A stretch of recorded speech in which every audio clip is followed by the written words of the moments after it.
You are standing in a room that is on fire, and that is the best thing that has ever happened to it. The year is 612 BCE. The city is Nineveh, capital of the Assyrian Empire, and right now it is dying. A coalition of Babylonians, Medes, and Scythians has spent weeks tearing the walls apart.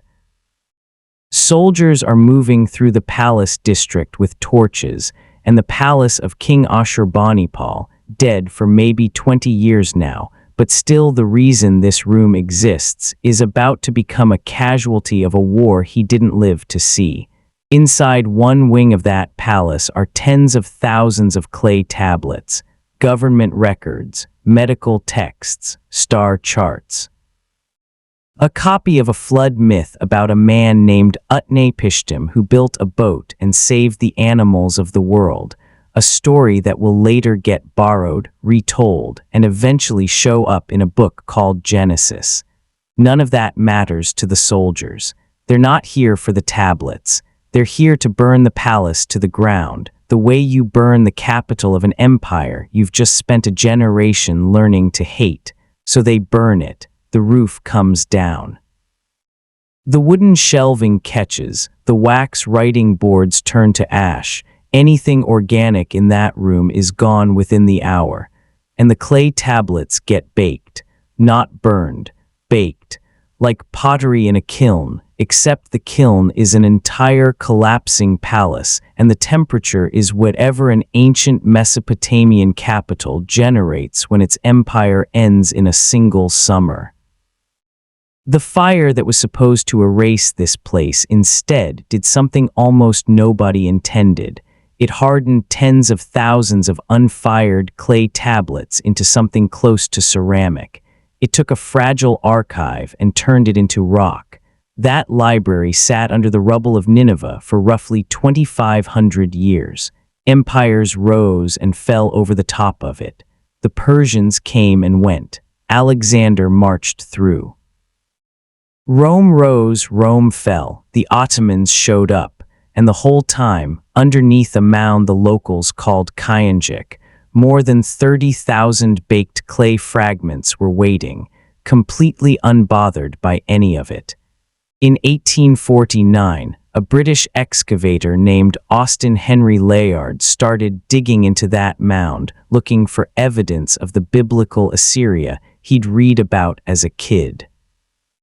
What he found instead was the oldest deliberately assembled royal library on Earth, and the reason we can read the Epic of Gilgamesh today is that somebody, in 612 BCE, set a building on fire. Here's the thing that's going to run through everything in this video. The libraries of the ancient world were not stable. They were not safe.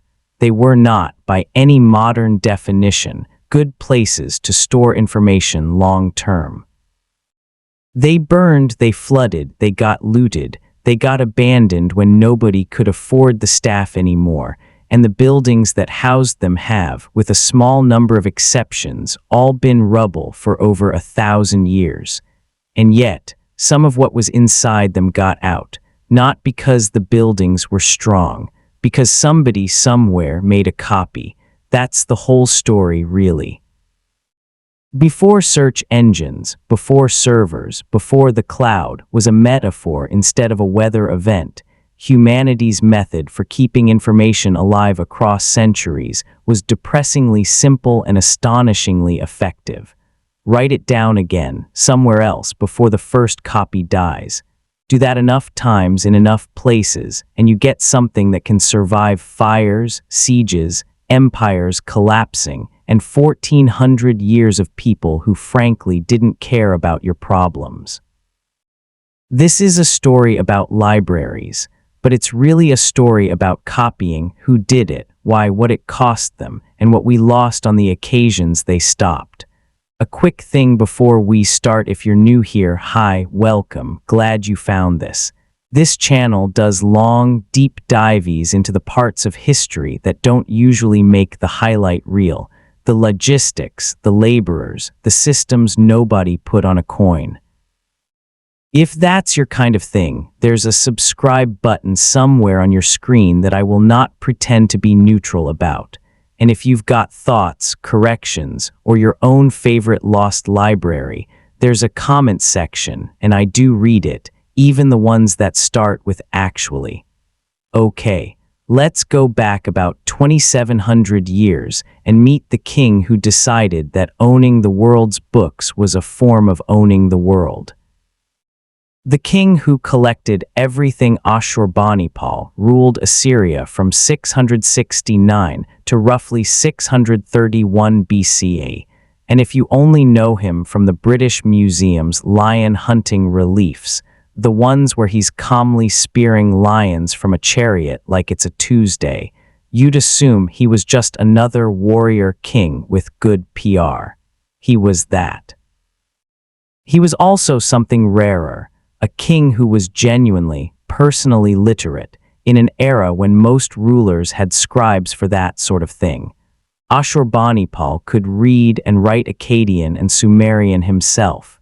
He says so repeatedly in his own inscriptions, in a tone that strongly suggests he wanted you to be impressed. And he was proud of it precisely because it was unusual. Mesopotamian kings were warlords and high priests and tax collectors, not scholars. Ashurbanipal wanted to be all of those things and a scholar too, and he had the resources of an empire to make that happen. So he built a library, not a public one. Nobody was browsing the stacks at Nineveh on their lunch break. This was a research and reference collection for the crown, omens, medical texts, hymns, royal correspondence, administrative records, and a huge body of what we'd now call literature, including the most complete ancient version we have of the Epic of Gilgamesh. Some of these tablets were originals. A lot of them were copies, made specifically for Ashurbanipal's collection by scribes working from older texts. And here's where it gets a little uncomfortable, in the way a lot of ancient history is uncomfortable once you look closely. A significant portion of that collection didn't come from goodwill. Babylonian scribes were taken captive and forced to work in the royal libraries, copying out texts that Ashurbanipal wanted in his collection. He had conquered Babylonia, twice, actually, the second time putting down a rebellion led by his own brother, and one of the spoils of that conquest was Babylonian intellectual heritage itself. Forcibly relocating scribes and the texts they could reproduce wasn't just about building a library. It was about taking Babylon's claim to being the cultural center of Mesopotamia and physically moving it 400 kilometers north to Nineveh. You don't just conquer a people. You conquer their books, so picture the room. Tablets organized by subject, government, and history in one area, religion and magic in another, geography and science and poetry sorted into their own sections. Not unlike a modern library's call numbers, except the shelves are clay and the catalog is a scribe's memory and a system of colophons. Notes at the end of a tablet identifying what series it belonged to, sometimes who copied it, sometimes a curse aimed at anyone who damaged or stole it. Ancient librarians, it turns out, also had to deal with people not returning things on time. The scale is the part that's hard to make intuitive. Layard's excavations, and the ones that followed over the next 80 years, eventually pulled more than 30,000 tablets and fragments out of the ruins of Nineveh. Modern cataloging work, a slow, ongoing slog through fragments that often don't obviously belong together, has identified somewhere around 1,200 distinct texts represented in that pile. Some exist in multiple copies. Some exist as a single surviving fragment of something that was clearly once much longer. It is essentially a research library that got smashed into a few 100,000 pieces and then sat in the dirt for 2.5 millennia, and we are still, today, in the 21st century, finding new joins between fragments that let us reconstruct lines nobody has read since the Bronze Age was a recent memory. Now, about that fire. It's worth being precise about what actually happened, because the popular version, ancient library burns, knowledge is lost forever, is, in this one specific case, almost exactly backwards. Unfired clay tablets are durable in some ways and fragile in others. They don't rot. They don't get eaten by insects the way papyrus does. But they're not waterproof, and an untreated, unbaked clay tablet left out in a wet climate will, over enough centuries, slowly dissolve back into mud. Clay tablets such as those in Ashurbanipal's library were not typically fired in kilns for preservation. That wasn't standard practice. They were sun-dried, durable enough for administrative use, but not built for the long haul the way, say, a fired brick is. What saved them was an accident of violence. A significant portion of Ashurbanipal's library survived to the present because the clay tablets were baked in fires set during the sack of Nineveh in 612 BCE. The same catastrophe that ended the Assyrian Empire, that killed people, that erased a capital city, that was, by any contemporary measure, an unambiguous disaster, also performed an industrial firing process on tens of thousands of clay documents that might otherwise have crumbled into illegibility over the following 25 centuries. Sit with that for a second, because it's going to be a theme. The library survived because of the fire, not despite it. If Nineveh had simply faded, slowly depopulated, slowly abandoned, the way a lot of ancient cities went out, not with a bang but with a shrug, those tablets, sitting unbaked in a Mesopotamian climate that does get rain, might well have melted back into the dirt they came from. Instead, an invading army trying to erase a civilization accidentally vitrified its memory. This is not a tidy moral. The people in that fire weren't thinking about archives. Nobody in 612 BCE looked at the burning palace and said, well, at least the tablets will be preserved. It's just a fact about the world. Sometimes the events that destroy a civilization are the same events that fossilize its evidence. Pompeii buried a city in ash, and in doing so, gave archaeologists the single best preserved snapshot of daily Roman life that exists anywhere. Nineveh burned, and in doing so, gave us the Epic of Gilgamesh. We're going to come back to this idea that the survival of ancient knowledge has almost nothing to do with which texts were important, and almost everything to do with dumb material luck, a lot over the next several hours. Keep it in your back pocket. It's going to explain more of what's coming than any story about heroic preservation will. For now, though, let's leave Nineveh in its rubble and travel about 400 years forward and a few thousand kilometers southwest, to a brand new city on the edge of the Egyptian coast, where a Macedonian dynasty is about to attempt something genuinely unprecedented, not just collecting some books, but trying to collect all of them. The pharaohs who wanted every book in the world, you're a customs official working the docks of Alexandria sometime around 250 BCE, and you have, without question, the strangest job in the ancient Mediterranean. A grain ship comes in from Rhodes. Standard cargo, nothing unusual, except that somewhere in the captain's quarters there's a scroll. Maybe it's a play. Maybe it's a medical text, or somebody's personal copy of a poem they liked enough to bring on a long voyage. It doesn't matter what it is. Royal policy says it gets searched for, found, and brought to the library. Once it's there, a scribe copies it. The copy, not the original, goes back to the ship. The original stays in Alexandria forever, filed under whatever subject the librarians decide it belongs to. This was real policy, not just monastery dinner table legend. Ships docking in Alexandria's harbor were searched for scrolls. The scrolls were confiscated, and copies, not the originals, were what got returned to their owners. Imagine showing up at customs and being told your luggage will be opened, your diary will be photocopied, the original will be kept by the state, and you'll get a copy back instead.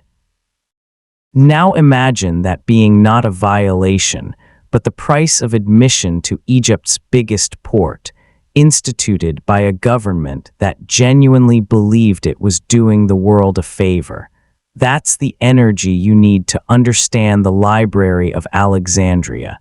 It wasn't built by people who loved books in some gentle, bookish way. It was built by a dynasty that treated the accumulation of the world's written knowledge as a function of state power, as serious a project as any military campaign, and considerably more permanent. How a Macedonian general's family ended up running Egypt's biggest library, here's the setup. Alexander the Great dies in 323 BCE, way too young, with no clear heir, and his empire gets carved up by his generals in a decades-long scramble historians call the Wars of the Successors. One of those generals, Ptolemy, ends up with Egypt. Smart move, as it turns out. Egypt is wealthy, defensible, and has just acquired a brand new showcase city that Alexander founded on the coast and named, with characteristic modesty, after himself. Ptolemy I Soter, Soter meaning savior, a title he gave himself, because if you're going to found a dynasty, you might as well start with a flattering nickname, needed Alexandria to become something more than a port. He needed it to be the cultural capital of the Greek-speaking world, a status that at the time, Athens still held by reputation if not by power. You don't take that title by force. You take it by becoming the place where the smartest people in the world want to be. Enter Demetrius of Phalerum, an exiled Athenian statesman, a former governor of Athens itself who'd been forced out in a regime change and had landed, as exiled Greek intellectuals often did in this period, in Ptolemy's court. Demetrius, a student of Aristotle's philosophical tradition, deeply versed in how the great libraries and schools of Athens operated, is generally credited as the person who proposed the idea to Ptolemy I, build an institution here that gathers all the books in the world, not most of them, all of them. The institution that resulted was called the Mauseon, literally, a shrine to the Muses, which is also where we get the word museum, though the ancient version was less a building full of artifacts and more a fully staffed research university with a library attached, living quarters, communal dining halls, lecture halls, gardens, an observatory eventually, possibly a zoo. Scholars who earned a place there got free room and board for life, on the explicit condition that they spend their time doing research, writing, and arguing with each other, patronage, on a scale that wouldn't really be matched again until modern research universities showed up 2,000 years later. The library itself was probably not actually constructed until the reign of Ptolemy I's son, Ptolemy II Philadelphus. Sometime after 285 BCE, Demetrius may have proposed it and started gathering some early texts, particularly Aristotle's own works, but the full-scale building project, the one that turned a nice idea into an institution that would define Hellenistic scholarship for the next 5 centuries, happened on Ptolemy II's watch. And once it existed, the Ptolemies didn't just wait for books to show up. They went and got them, with a level of state-sponsored aggression that, frankly, modern librarians can only dream about. The most aggressive acquisitions department in history royal agents were dispatched across the Mediterranean with serious money and a simple mandate: buy everything. Any subject, any author, any language that could be translated.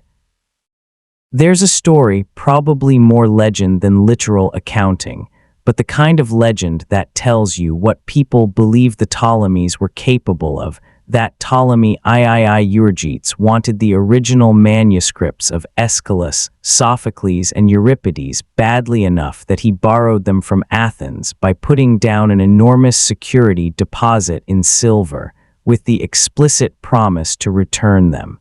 He kept the originals. He sent back copies. He ate the deposit.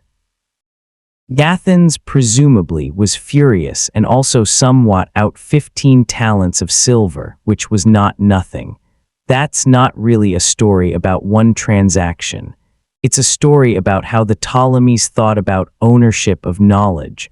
Originals belong in Alexandria, copies go everywhere else, and if that means treating other Greek cities the way a wealthy collector treats an auction house, so be it.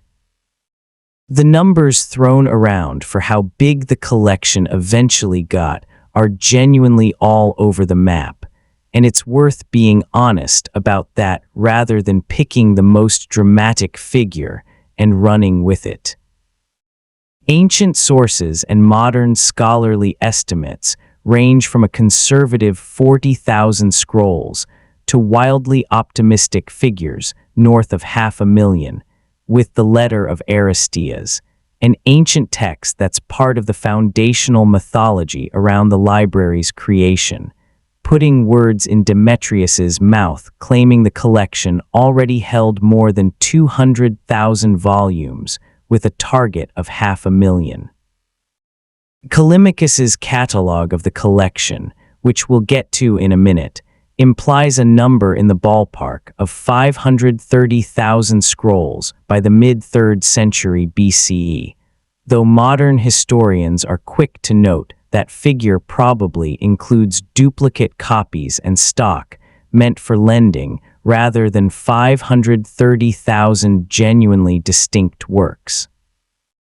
Here's a useful way to think about scale instead of getting lost in disputed headline numbers. A single ancient book, what we'd call a chapter or a short treatise today, typically filled one scroll. Longer works ran to multiple scrolls. So even the most conservative estimate, 40,000 scrolls, represents something like the equivalent of a serious modern university library's core holdings, assembled by hand, one scroll at a time, in a world with no printing press, no paper as we know it, and no postal service faster than a ship. As the collection grew past what the original building could hold, the Ptolemies built a second library, attached to the Temple of Serapis, known as the Serapeum, a kind of overflow branch that, in some ancient sources, gets confused with the main library entirely, since both institutions sat in different parts of the same city and both housed enormous numbers of scrolls. This daughter library matters later in our story, because it turns out to be one of the more durable parts of the whole Alexandrian project, durable enough to survive controversies the main library didn't. What it actually felt like to walk in if you'd been a scholar granted entry to the Mausian in, say, 240 BCE, here's roughly what you'd have found. A complex of buildings in the royal quarter, the Brushan, near the harbor. Greek columns, formal walkways, a reading room, possibly a covered colonnade for walking and arguing, the kind of layout that resembled, more than anything else in the ancient world, a modern university campus, except the dormitories had better food, and the only entry requirement was being good enough at your field that the crown wanted to fund you indefinitely. You'd have seen scribes everywhere because the library wasn't just a passive storehouse. It was an active copying operation, constantly producing new scrolls both to preserve fragile originals and to create lending copies that could circulate. You'd have seen scholars debating in the gardens, dining together in communal halls at the crown's expense, free to spend their entire careers on a single difficult question because nobody was making them teach undergraduates or chase grant funding. It is in some ways the most enviable academic job that has ever existed, with the not insignificant caveat that your funding depended entirely on the personal whims of a hereditary monarchy that occasionally murdered its own family members over succession disputes. And this was where the actual intellectual output of the place starts to matter more than the size of its shelves. Because a library that just hoards scrolls is impressive, but in the long run, not all that useful. What made Alexandria different, what turned it from the biggest pile of books in the ancient world into the single most influential scholarly institution before the printing press, was what its scholars did with all that material once it was organized. And organizing 500,000 scrolls, it turns out, required inventing an entirely new kind of intellectual tool. One that we're still using the basic logic of today every single time we search a library catalog, a database, or, frankly, a search engine. That's where we're headed next. The poet who invented the card catalog imagined being handed 500,000 scrolls and told to organize them. No spreadsheets, no alphabetization software, no barcode scanner.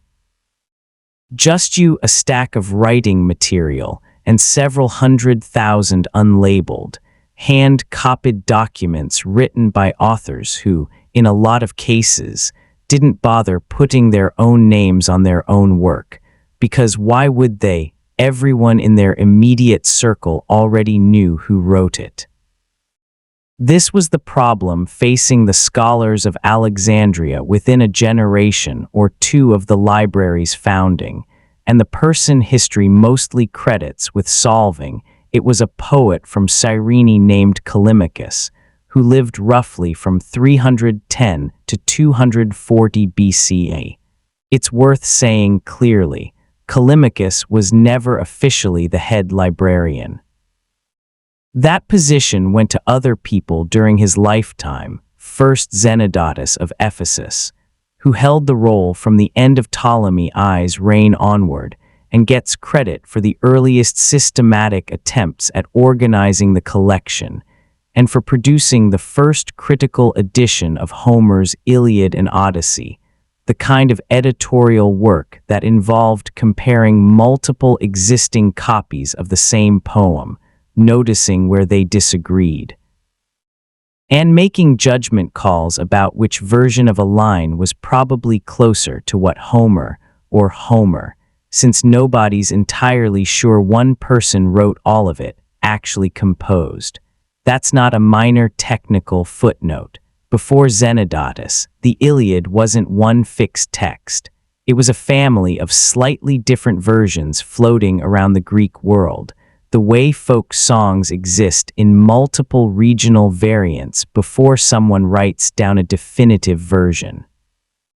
Alexandria's scholars were among the first people in history to treat ancient texts the way a modern editor treats a manuscript, something with an original, correct version that might have been corrupted over generations of copying, and that careful comparison could help restore.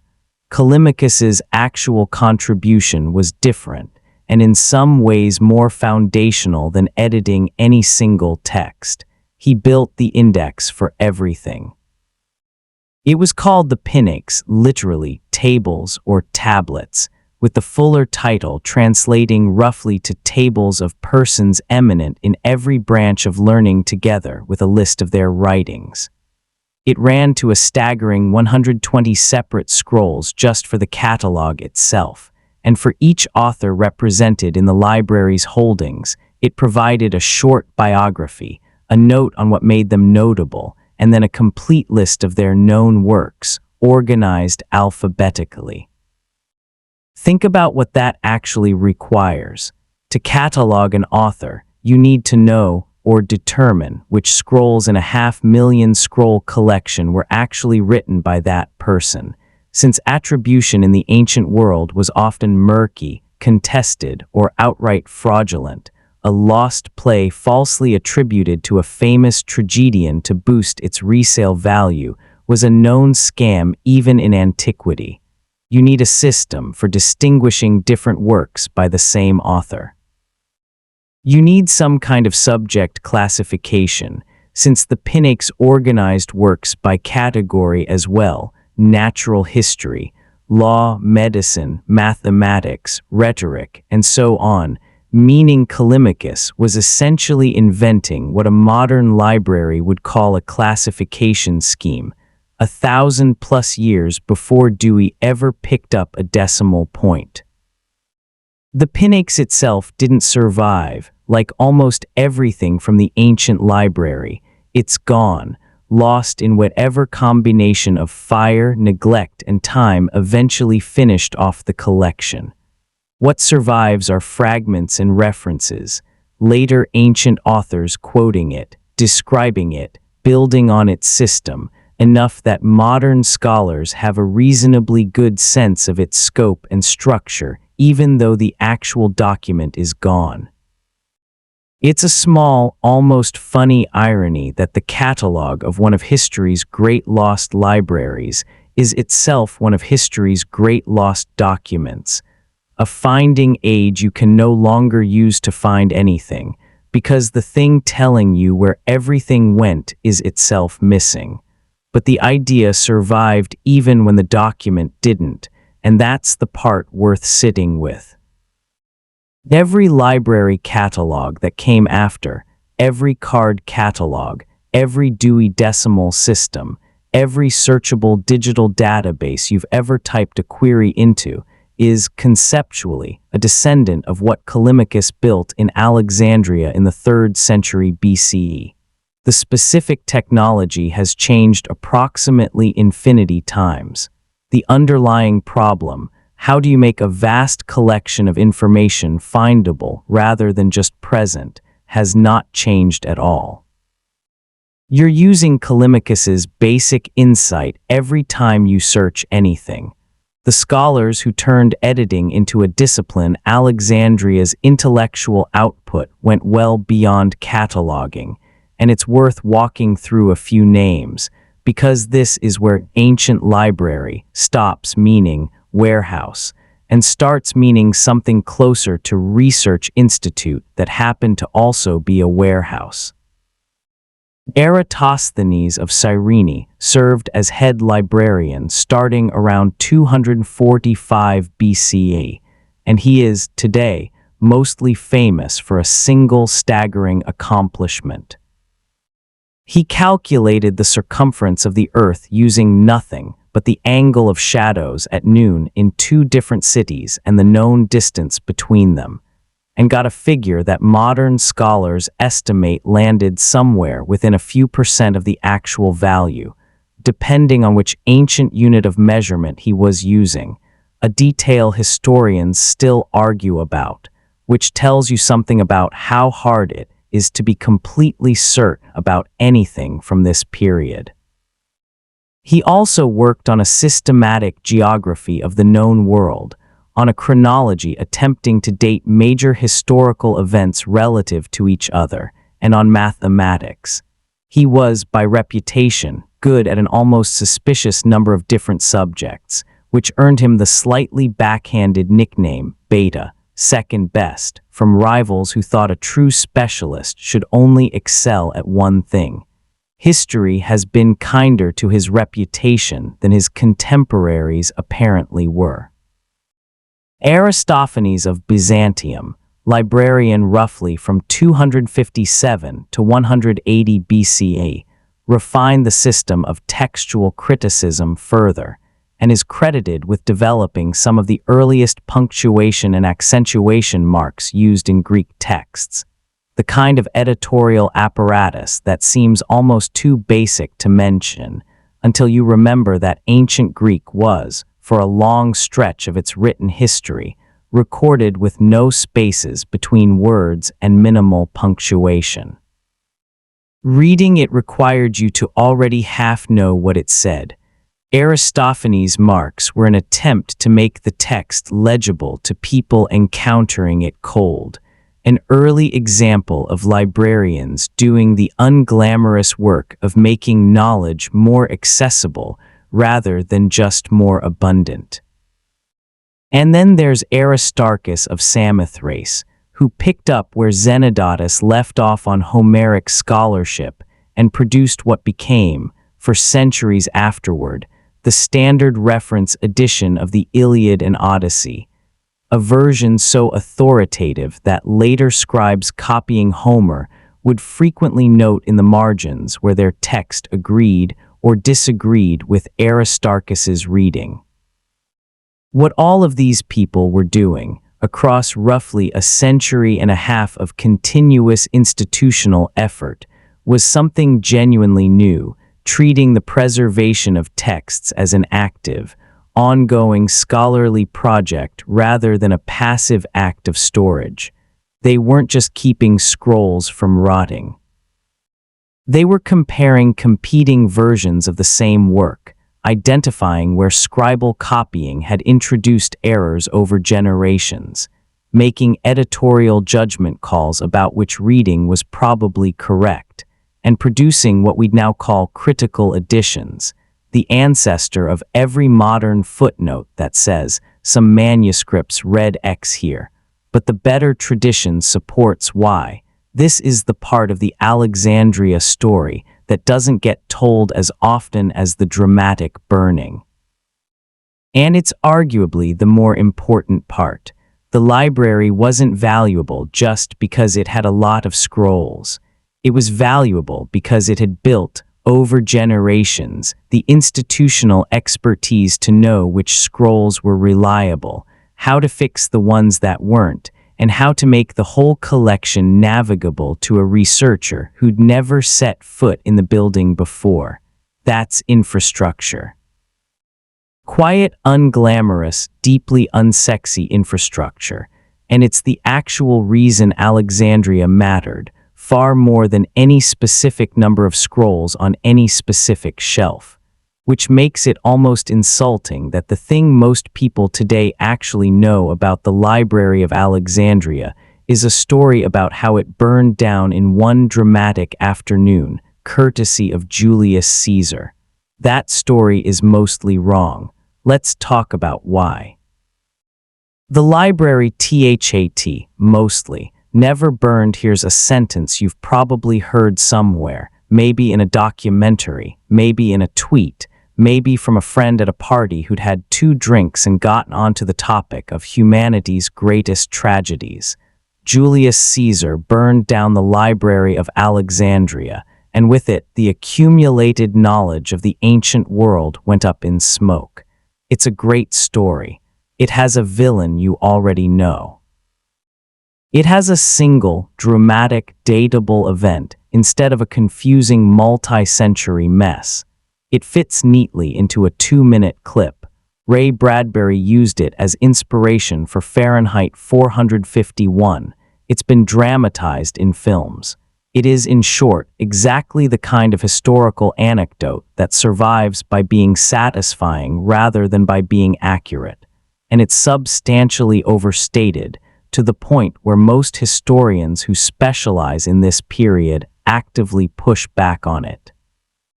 Here's what we can say happened with reasonable confidence. In 48 BCE, Julius Caesar arrived in Alexandria chasing his rival Pompey, and instead found himself dragged into an Egyptian civil war between the young pharaoh Ptolemy XIII and his sister, and soon-to-be lover of Caesar's, Cleopatra VII. Caesar sided with Cleopatra. Ptolemy's forces besieged him in the palace district by both land and sea. At one critical moment, with the enemy fleet threatening to either escape or overwhelm him, Caesar made the call to set fire to the ships in the harbor rather than let them be used against him. That fire spread. Ancient sources, writing later, describe flames moving from the dockyards into the city itself, into warehouses along the waterfront, and warehouses in a port city famous for its book trade would absolutely have contained scrolls, possibly in significant quantity, possibly even commercial stock waiting to be shipped out rather than the library's core holdings. Plutarch, writing more than a century after the fact, states flatly that the fire spread from the dockyards and destroyed the great library. Seneca the Younger, also writing later, quotes an earlier, now lost, source claiming 40,000 scrolls were destroyed in the blaze. 40,000 scrolls sounds catastrophic. It would also, even by the most conservative estimate of the library's total holdings, represent something well short of the entire collection, and there's a deeper problem with taking these accounts at face value. The main royal library was situated in the palace quarter, set back from the harbor itself.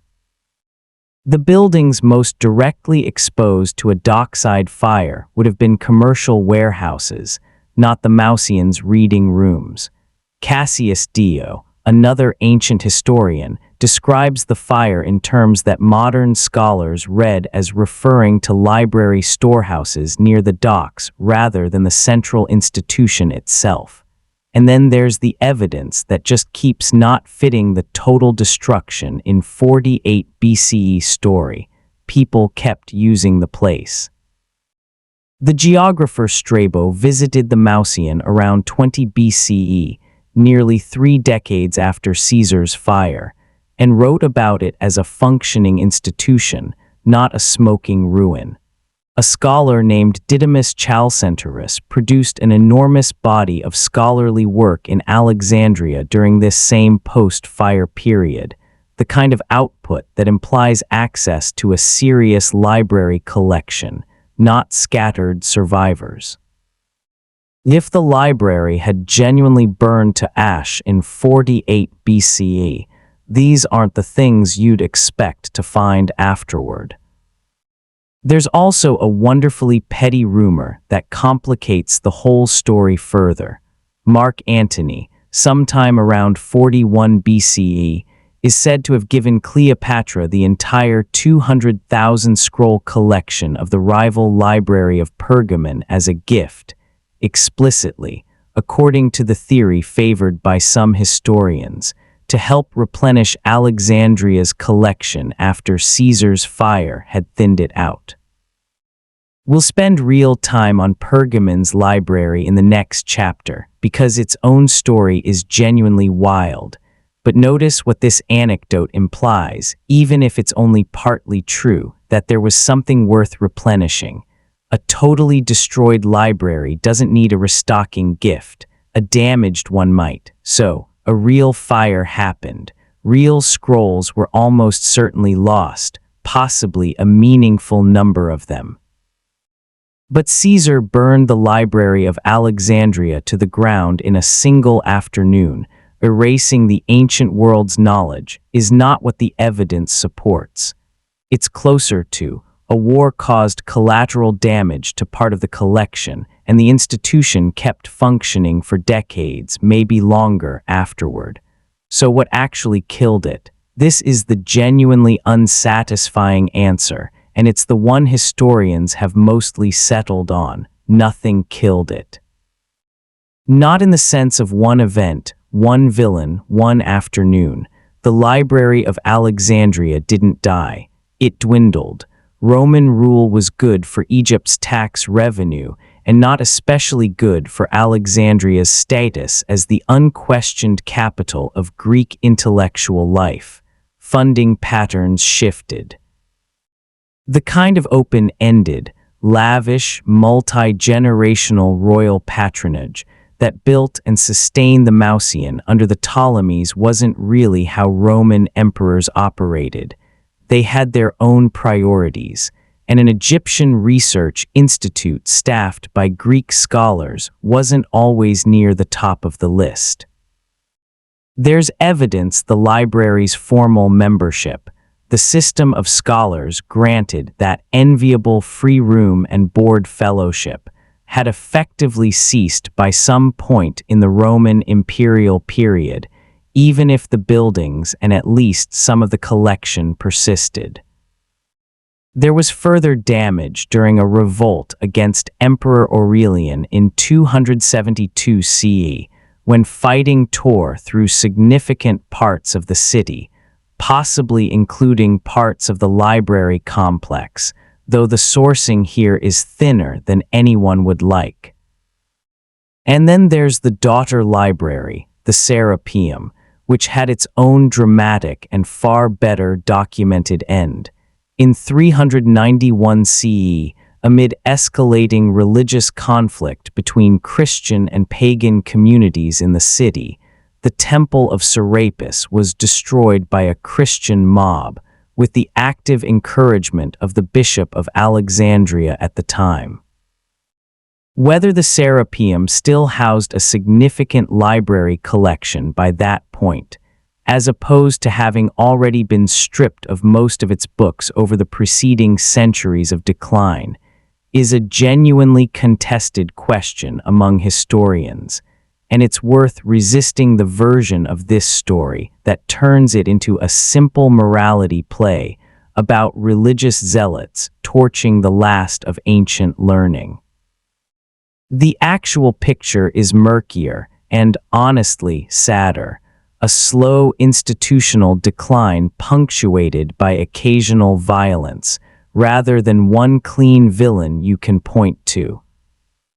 There's a third candidate that pops up in some later, much later sources: the Arab conquest of Egypt in 642 CE, and a story first appearing in writing more than 5 centuries after the fact, in the early 13th century, claiming the conquering general, Amr ibn al, as burned the remaining books on the orders of the caliph, who supposedly said something to the effect of, "If the books agree with the Quran, they're unnecessary. If they disagree, they're dangerous. Either way, burn them." It's a vivid anecdote. It's also almost certainly fabricated, or at minimum badly garbled, contemporary accounts of the conquest, written by multiple groups including Byzantines and Egyptian Christians who had no particular reason to protect the Arab conqueror's reputation, say nothing about any library being destroyed. The story shows up centuries later, in a very different political context, looking a lot like later legend rather than contemporary record. Why the myth won anyway? So if the evidence points toward slow multi-century decline, several contributing causes, no single dramatic villain, why does almost everyone still believe the Caesar version or the mob of religious fanatics version? Because slow institutional decay makes for a terrible story, and a single dramatic fire makes for an excellent one. An elite Hellenistic research institution gradually lost royal patronage over several centuries as political priorities shifted under Roman administration, does not trend. A conqueror burned the greatest library on earth, does it has stakes, a villain, a clear before and after, and a moral about the fragility of civilization that feels true even when the specific facts underneath it are shaky. This matters beyond just getting one historical anecdote right, because it's a pattern that's going to recur throughout this video. The most famous, most repeated story about how an ancient library was lost is very often not the most accurate one. Dramatic single-event destruction is memorable. Slow administrative neglect, funding cuts, and a gradual loss of institutional priority is how things actually tend to die, and it's a far less cinematic, far more universally relevant kind of ending, one that, frankly, modern libraries, archives, and research institutions still aren't entirely safe from today. The Library of Alexandria's actual cause of death, as best we can reconstruct it, wasn't a fire. It was centuries of being slowly deprioritized until there was nothing left to lose. Now, across the Mediterranean, in a city built specifically to rival Alexandria's cultural prestige, a different library was about to demonstrate exactly how petty and exactly how productive ancient intellectual rivalry could get. It involves an embargo, a banned export, and possibly the invention of an entirely new writing material out of spite. The parchment war petty rivalries between institutions are not a modern invention. Universities have been side-eyeing each other's endowments for centuries. Tech companies have been refusing to make their products compatible with each other since approximately the invention of the second tech company. And in the 2nd century BCE, two Hellenistic kingdoms got into a fight over who had the better library. A fight that, according to one persistent and genuinely delightful ancient account, led directly to the invention of one of the most important writing materials in human history. The city was Pergamon, modern Bergama, in western Turkey, and the dynasty in charge of it, the Attalids, had a chip on their shoulder that's worth understanding before anything else makes sense. They weren't an old, prestigious royal house like the Ptolemies, who could trace their legitimacy back to one of Alexander the Great's own generals. The Attalids came from comparatively humble origins and had to manufacture their own prestige from scratch. And the playbook for manufacturing prestige in the Hellenistic world was well established. Build monuments, patronize the arts, and if you really wanted to signal that you belonged at the table with Alexandria, build a library. King Eumenes II, who ruled from 197 to 159 BCE, is the figure most closely associated with turning Pergamon into a genuine cultural capital. Under his patronage, the city built the famous Great Altar of Pergamon and developed into one of the grandest urban centers in Asia Minor, and at the Acropolis, a library that became, by every ancient account we have, the second most significant in the Hellenistic world. Not a close second in most modern reconstructions of the rankings, but a clear, unambiguous second, and a direct, deliberate rival to Alexandria.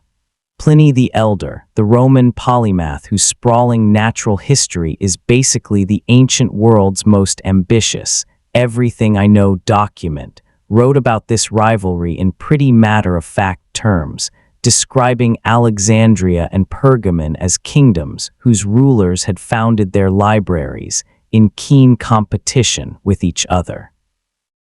And competition in the ancient Mediterranean did not stay confined to acquiring books through fair purchase.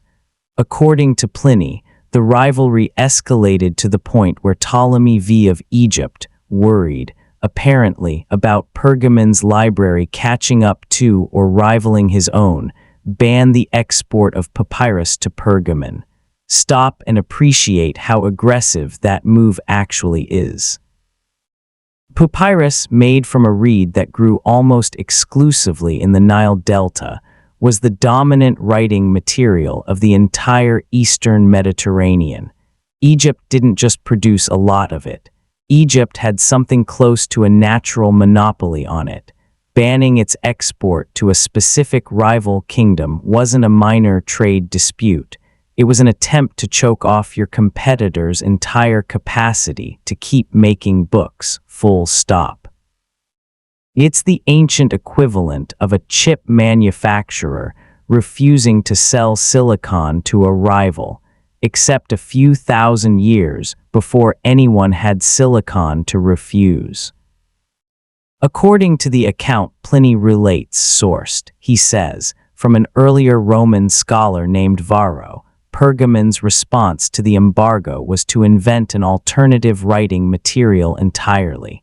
Thin sheets of carefully treated animal skin, stretched and scraped and prepared until they could hold ink the way papyrus did, but without needing a single reed from the Nile Delta. The material became known, fittingly, as Pergamena charta, pergamene paper, which is where we get the modern word parchment. Is the story actually true? Probably not exactly as told, and it's worth being honest about that, because the legend is satisfying enough that it's tempting to just repeat it without the caveats. Parchment-like materials made from treated animal skins were already in use elsewhere in the ancient Near East well before this supposed embargo. The Assyrians and Babylonians had been writing on parchment as far back as the 6th century BCE, alongside their cuneiform clay tablets, and Jewish scribes were producing parchment scrolls independently of any papyrus shortage in Egypt. So Pergamon almost certainly didn't invent parchment from scratch in a fit of embargo-driven necessity. What's more plausible, in the assessment of most modern historians who have looked at this, is that Pergamene scholars and scribes popularized, refined, and dramatically scaled up the production of an existing technology, possibly genuinely accelerated by a real interruption in papyrus supply during one of the period's several wars between the Ptolemies and the Seleucid kingdom, which would have disrupted trade routes through the eastern Mediterranean regardless of any deliberate embargo. But notice what's actually true even inside the exaggerated version of the story. Parchment did spread from this region at roughly this time, and it did go on to fundamentally change how the ancient and medieval world preserved its books, arguably more than any other single development before the printing press. And the reason matters more than the legend. Papyrus is made from a plant. It's relatively cheap to produce in bulk, but it's also brittle, and it does not handle humidity well. Fold it the wrong way after it's dried, and it cracks. It degrades steadily in damp conditions, which is a real problem for anywhere in the Mediterranean and Near East that isn't bone-dry Egyptian desert. Parchment, made from treated animal hide, is sturdier. It can be folded without shattering, which matters more than it sounds like it should, because that flexibility is part of what eventually made the codex, the bound book format with pages you turn, practical in a way that a fragile scroll never quite was. It holds up better to repeated handling. It lasts under reasonable conditions for centuries rather than decades. In other words, regardless of whether the specific embargo story is accurate, the broader shift it represents, away from a writing material that requires a specific Egyptian river plant, and toward one that any settled agricultural society with livestock can produce locally, was a genuine, significant moment in the history of how information got physically stored. It decentralized book production. You no longer needed access to the Nile Delta supply chain to make a durable book. You needed sheep or goats or calves, which exist basically everywhere humans have settled. How it ended, maybe Pergamon's library outlasted its founding dynasty. When the last Attalid king, Attalus III, died in 133 BCE without an heir he trusted to hold the kingdom against outside threats, he willed the entire kingdom, Pergamon, its territory, presumably its library, directly to Rome, on the theory that it would get conquered by someone eventually, and he'd rather it go to Rome on his own terms than to a rival by force. Rome accepted and continued maintaining the library through the early imperial period. And then comes the story we already touched on in the last chapter, that sometime around 41 to 43 BCE, Mark Antony, now in control of Rome's eastern territories after the civil wars that followed Julius Caesar's assassination, gave the entire collection 200,000 scrolls, according to the figure Plutarch records, to Cleopatra, Queen of Egypt, as a gift. The motivations attributed to this gesture range from straightforward romantic extravagance. This was, after all, a relationship history remembers primarily for its grand gestures, to a more practical theory that Antony was specifically trying to restock Alexandria's library after the damage from Caesar's harbor fire roughly a decade and a half earlier. It's worth flagging one more time the same caveat that applies to almost every dramatic anecdote about ancient libraries we've covered so far. Plutarch himself, in recounting this story, notes that his source for it wasn't entirely reliable, and some modern historians have suggested the whole tale might be later political propaganda, a story crafted to paint Antony as having fully gone native, abandoning Roman interests for Egyptian ones, which was exactly the kind of accusation his rival Octavian's camp wanted circulating before their eventual showdown. And this is the detail that actually matters for our purposes. Even skeptical historians point out that the story wouldn't have been believable as propaganda unless people already understood Pergamon's library to still exist, and to still be valuable enough that giving it away was a meaningful, headline-worthy gesture. A fictional gift of a fictional collection doesn't work as gossip. The legend, true or not in its specifics, is itself evidence that the institution survived well into the Roman period. What we do know with more confidence, the Emperor Augustus, after defeating Antony and Cleopatra, returned at least some portion of those scrolls to Pergamon. The library persisted, in some form, deep into late antiquity, though later historical sources mention it with declining frequency, which most historians read as a sign that, whatever it once was, its collection and prestige had faded by comparison to its earlier heights. Its actual physical end came not from any rival empire or angry mob, but from geology and chaos arriving together. A severe earthquake struck the region in 262 CE, and the city was further sacked by invading Goths not long after. Between structural collapse and wartime looting, the library did not survive that period of turmoil. Today, what's left sits as ruins near the sanctuary of Athena on Pergamon's Acropolis, 3 modest rooms, by archaeological reconstruction, the only physical Greek library site anywhere in the ancient world, detailed enough for us to draw real architectural conclusions about how an ancient library was actually laid out, because virtually nothing survives of Alexandria's physical buildings at all. There's something fitting and a little melancholy about that fact. Alexandria, the library everyone remembers, has left us almost no physical trace, no foundations, no excavated stacks, nothing but ancient descriptions and modern speculation about where exactly in the city it once stood. Pergamon, the library everyone forgets, is the one place archaeologists can actually point to and say, here, this room this size, this is roughly where the shelves would have stood. Fame and physical survival, it turns out, run on completely independent tracks. 2 rival libraries down, both gone, both for reasons more complicated and more boring than the legends suggest.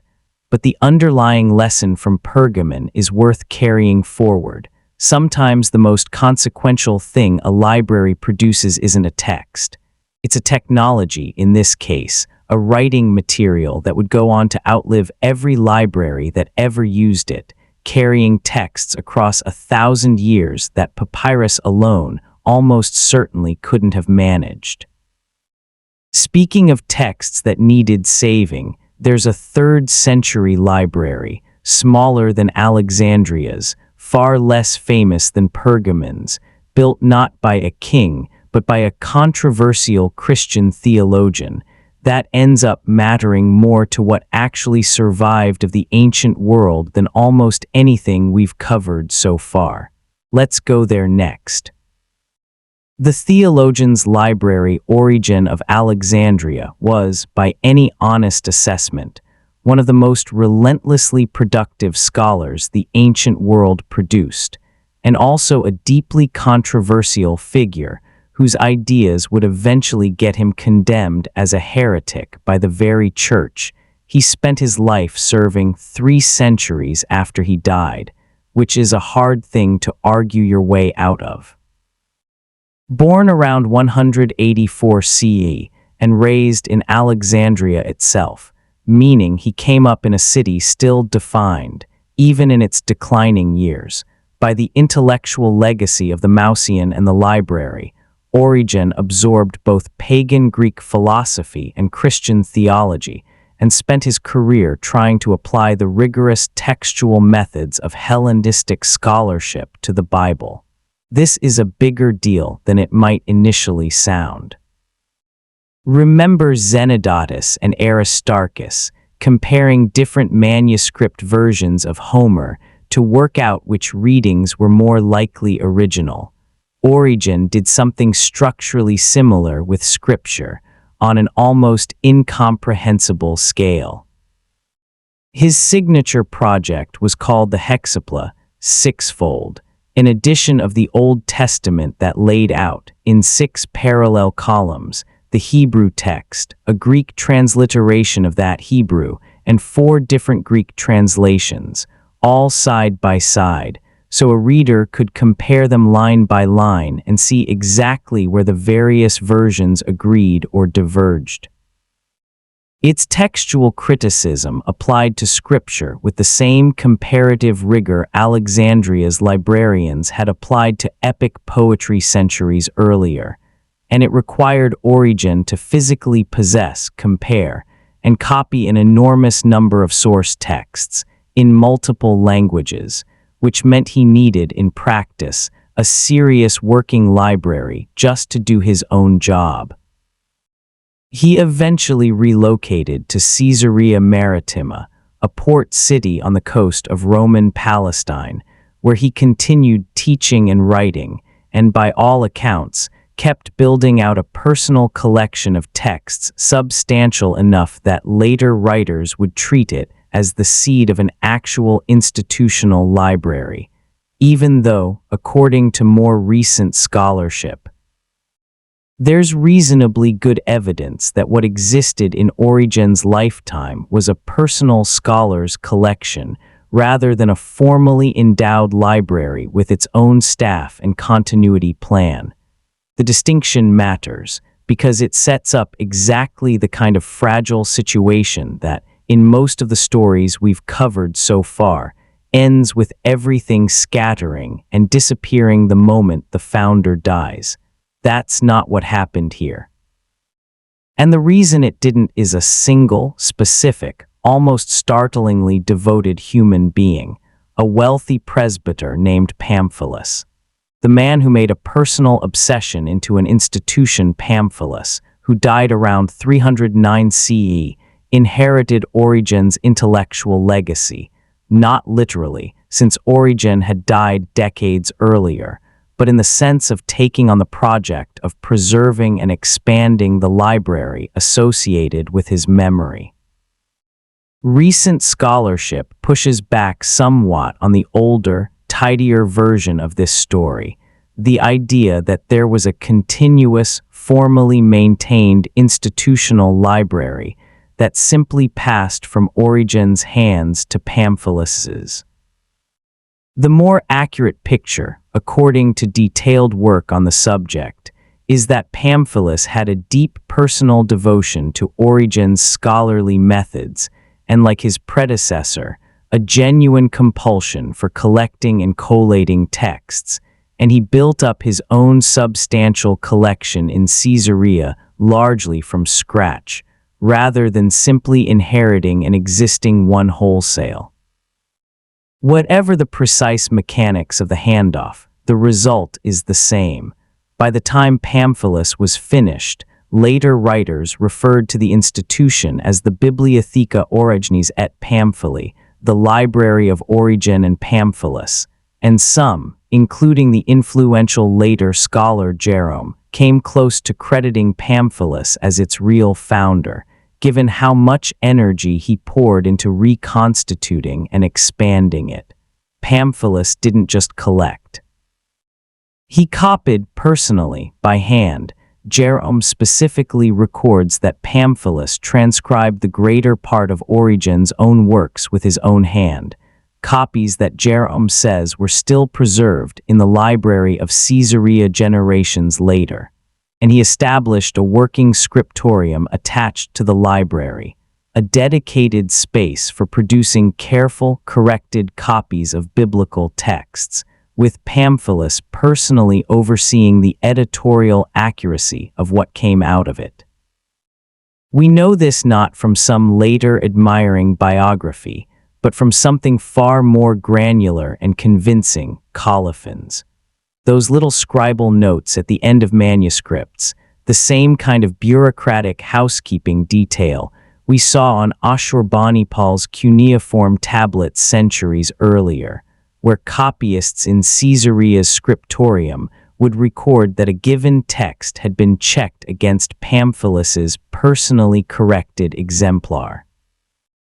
It's the ancient equivalent of a verified accurate stamp, and we can still read some of these notes today, embedded in surviving manuscript traditions, including, remarkably, in the famous Codex Sinaiticus, one of the oldest nearly complete copies of the Christian Bible in existence, which carries a subscription tracing its lineage back through exactly this kind of Caesarean editorial work. Pamphilus trained students in this scholarly tradition, and the most consequential of them, by a wide margin, was a young man named Eusebius.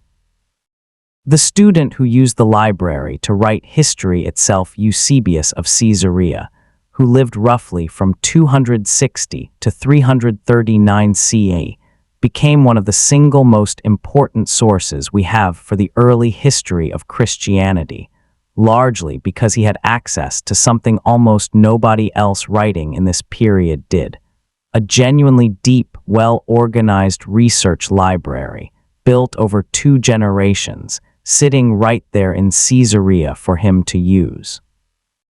His major works, a chronicle attempting to synchronize the histories of multiple ancient civilizations onto one timeline, an ecclesiastical history tracing the development of the early Christian church, a defense of Christianity against pagan philosophy called the Preparation for the Gospel, and a biography of the Emperor Constantine, are collectively so packed with quotations, citations, and references to earlier sources that modern scholars have actually been able to reconstruct a fairly detailed picture of what Caesarea's library must have contained, just by combing through everything Eusebius cited across his writing career. The library itself left no surviving physical catalog, but Eusebius's own body of work functions as something close to one, by accident, simply because he used it so thoroughly and so transparently. He also kept expanding the institution's role, employing scribes and assistants the way Origen and Pamphilus had before him, and he traveled to consult archives elsewhere in Jerusalem, possibly as far as Edessa, to supplement what Caesarea already held, treating the library not as a closed, static collection, but as an active research operation that kept growing. And here's the detail that matters most for the larger argument of this video. because Eusebius used Caesarea's collection so extensively and quoted from it so heavily. Fragments and entire passages of texts that would otherwise have been completely lost survive today purely because Eusebius copied them into his own writing before the originals disappeared. We don't have to speculate about whether this happened in the abstract. It's a documented pattern across his work. A library doesn't just store information. When it's attached to an active, prolific scholar with the discipline to actually cite his sources, it becomes a kind of insurance policy. Even if the original scroll eventually crumbles or burns, fragments of what it said might survive embedded inside someone else's book, the way a fly gets preserved inside amber, recognizable and intact long after the conditions that originally produced it are gone.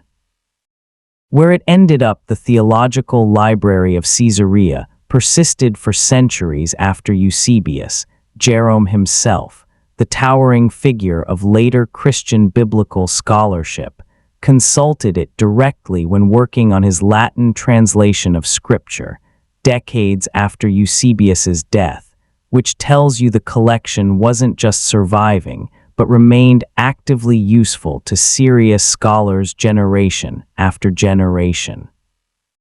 Its eventual end is less documented and frankly less dramatic than almost everything else in this video, which is itself a kind of lesson. No material remains of the library have been discovered since roughly the late 4th century CE, and the most likely culprit, based on the broader regional history, is the Arab conquest of the region in the 7th century. The same general wave of conquest, expansion, and political upheaval across the eastern Mediterranean that reshaped so much of the area's institutional landscape during this period. There's no single dramatic burning anecdote attached to Caesarea's end, no Caesar, no angry mob, no embargo gone wrong. It just stops appearing in the historical record at some point after the 7th century, the way so many ancient institutions eventually do, not with an ending anyone wrote down, but with a silence nobody noticed until centuries later, when historians went looking and found nothing more to find. What Caesarea leaves behind, though, is disproportionate to how quietly it ended, a working model 2.5 centuries before Christianity became the favored religion of the Roman Empire, and Constantine founded a new capital in the East, of exactly the institutional pattern that was about to define how literature survived the collapse of the classical world. Not a king's vanity project, not a state-funded research university. A library built by a sequence of individually devoted people, Origen, then Pamphilus, then Eusebius, each one inheriting not just books, but an obligation to keep collecting, copying, and using them, passed down like an apprenticeship rather than a possession. That pattern, personal devotion substituting for institutional permanence, copying as a form of insurance against loss, is about to scale up dramatically. Because the next stop on this story is a city that did, eventually, become an actual imperial capital, and that took the idea of copy the fragile texts onto something more durable before it's too late, and turned it into official, large-scale government policy for the better part of 1,000 years.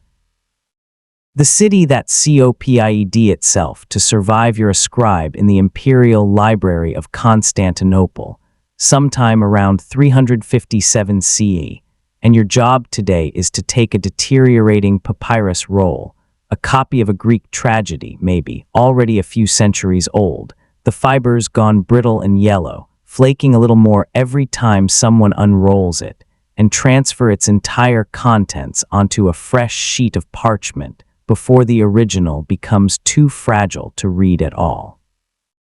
This isn't a one-off preservation project. It's your actual, ongoing, government-funded job, alongside a team of other scribes doing the exact same thing, role after role, for years. The emperor himself ordered this, and the reason he ordered it is almost embarrassingly practical. Papyrus rots, and an empire that wants to keep access to its own intellectual heritage cannot simply hope the rolls hold together forever.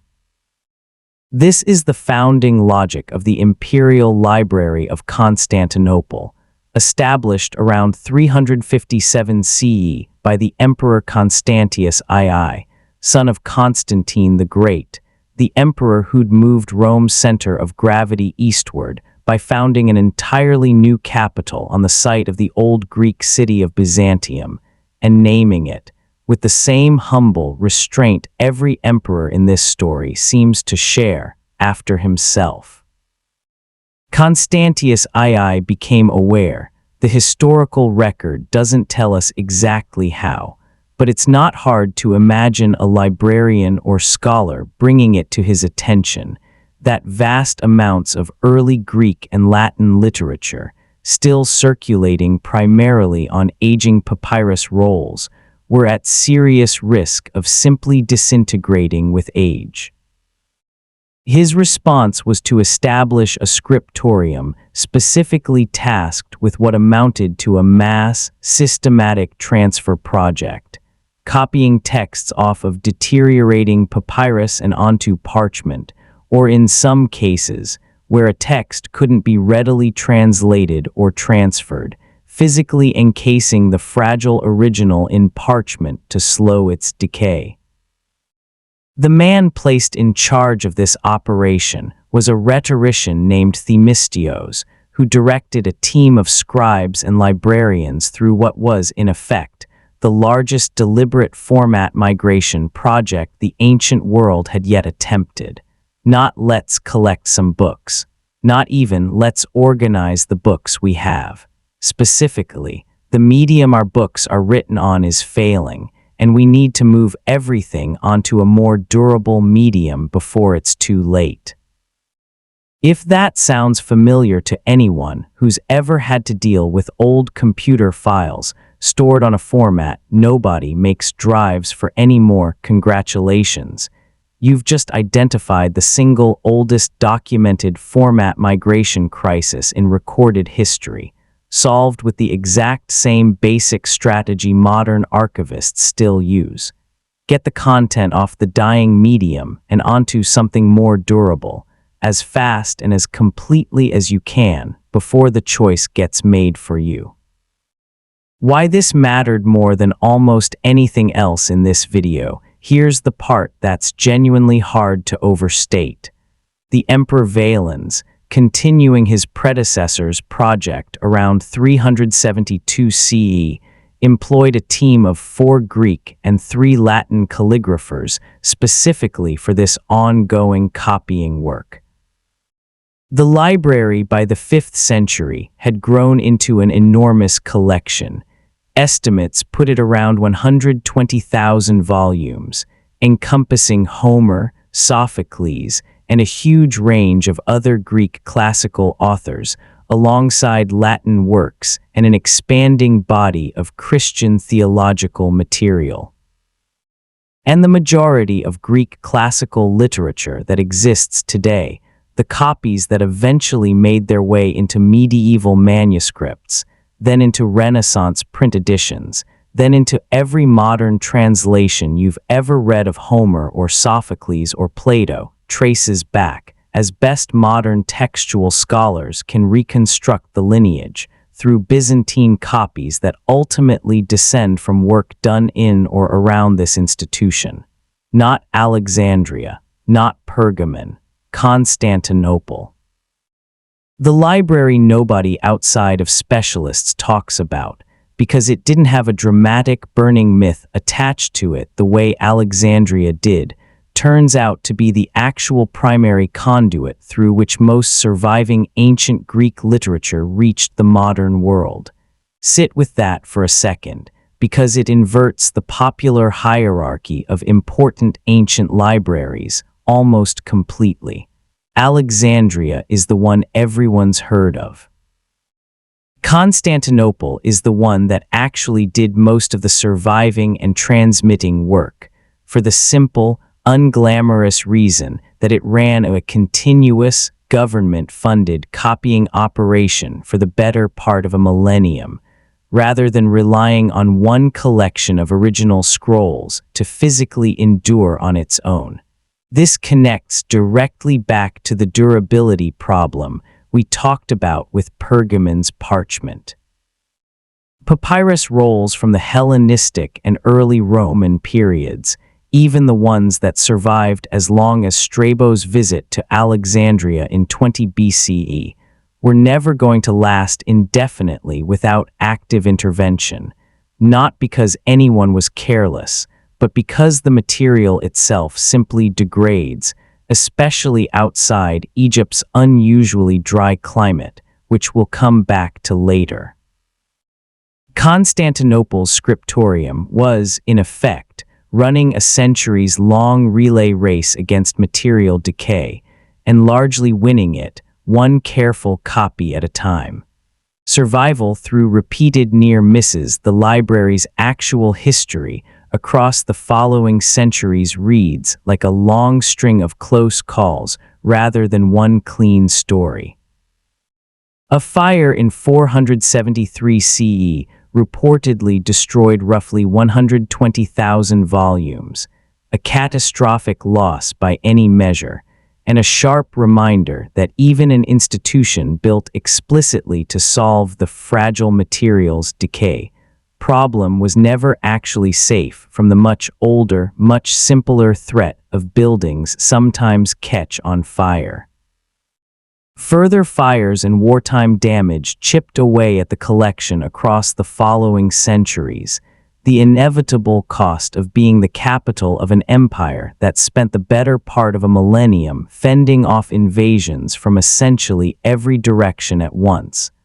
But the institution, or at least the scriptorium tradition it had established, kept getting rebuilt, restocked, and recopied generation after generation, which is precisely the point. A library that depends on one irreplaceable physical collection surviving intact forever is fragile by design. A library that treats its own contents as something to be continuously recopied, refreshed, and distributed onto fresh, durable material is resilient in a completely different way. You can lose a building, lose a fire's worth of volumes, lose an emperor's worth of patronage, and the underlying texts can still survive, because they were never actually dependent on any single physical object remaining intact. They existed as information that the institution kept reinstantiating onto new objects, faster than the old objects could fail.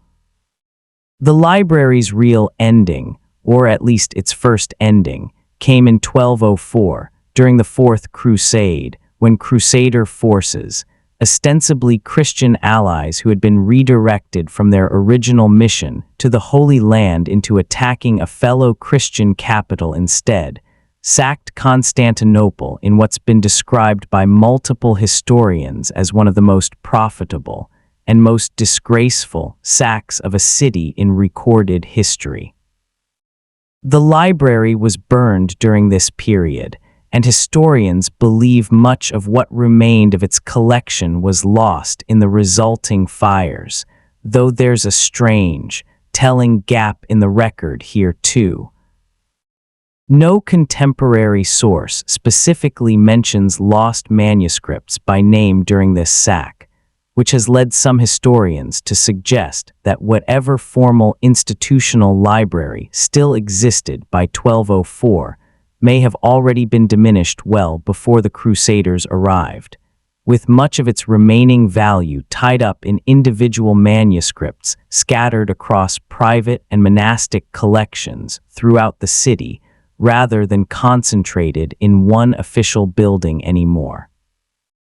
Some of those scattered manuscripts, rather than being destroyed outright, appear to have been looted and sold to Italian buyers, meaning that even this catastrophe, like so many others in this story, wasn't pure destruction so much as displacement, sending Byzantine manuscripts westward into Italy at exactly the moment Italian intellectual culture was building toward what would eventually become the Renaissance. Byzantine government in exile re-established an imperial library in the city of Nicaea around 1222, and when Constantinople was finally recaptured from Crusader control in 1261, the library tradition was re-established there as well, persisting in some form right up until the city's final fall to the Ottoman Empire in 1453, at which point, by multiple accounts, surviving texts and manuscripts were absorbed into the libraries and collections of the new Ottoman administration rather than simply destroyed outright.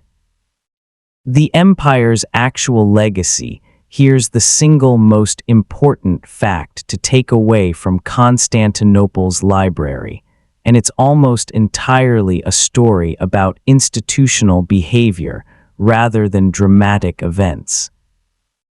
The majority of Greek classical literature that survives in the world today survives specifically because Byzantine scribes, across roughly a millennium of imperial patronage, kept copying it, onto parchment, onto codices, generation after generation, treating the act of copying not as an occasional emergency measure, but as routine, expected, ongoing institutional maintenance. We owe this for a genuinely uncomfortable reason worth naming directly. Western Europe, for most of the early medieval period, simply did not have the institutional capacity to do the same thing at scale. Literacy in classical Greek had essentially collapsed in the Latin-speaking West after the fall of the Western Roman Empire in the 5th century, leaving only scattered fragments, a few excerpts of Aristotle surviving through earlier Latin translations, mostly, while the deeper Greek tradition kept living continuously in the East.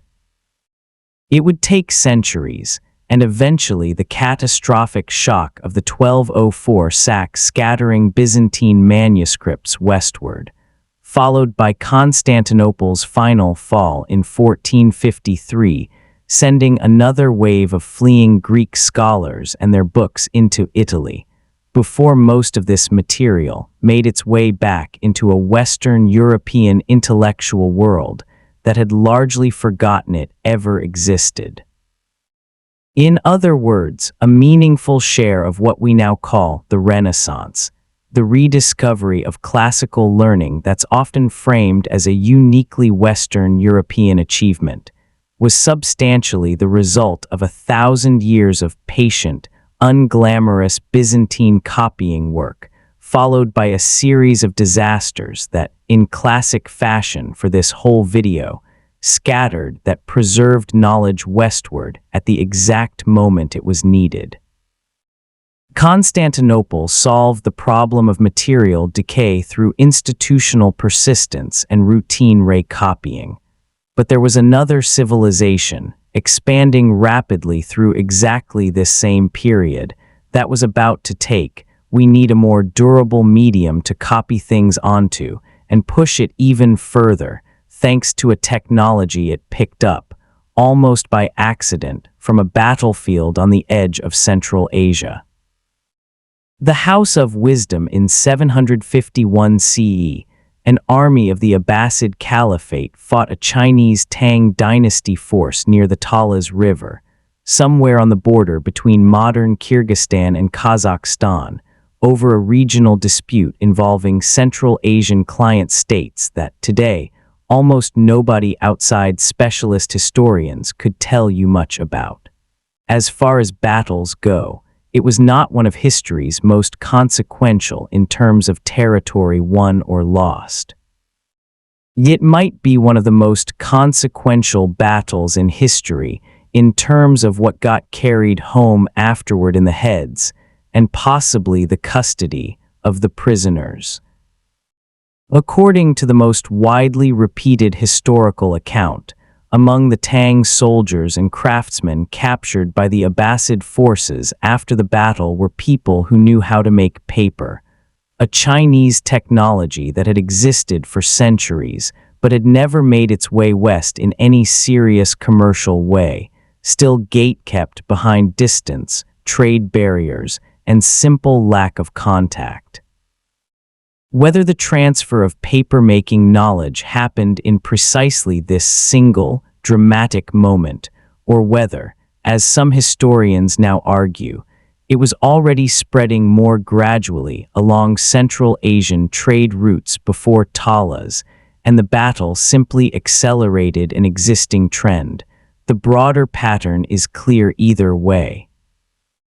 In the decades following this period, paper-making technology moved decisively into the Islamic world, and it landed at almost exactly the moment a new capital city was being planned that would turn out to need it more than any city on earth. That city was Baghdad, founded by the Abbasid Caliphate in 762 CE, and within a couple of generations, it became host to one of the single most ambitious organized knowledge preservation projects in human history, the Beit al-Hikmah, the House of Wisdom. Building an institution to translate the world, the foundations were laid under the Caliph Harun al-Rashid, who ruled from 786 to 809 CE and who actively supported the collection of texts across medicine, astronomy, mathematics, and philosophy, drawn from Greek, Persian, and Indian sources. But it was under his son, the Caliph al-Ma'mun, that the project scaled up into something genuinely without real precedent, a large, organized, state-funded translation operation, employing skilled multilingual scholars whose entire job was rendering the accumulated scientific and philosophical literature of multiple earlier civilizations into Arabic. Al-Ma'mun's personal investment in this project went well beyond simple royal patronage.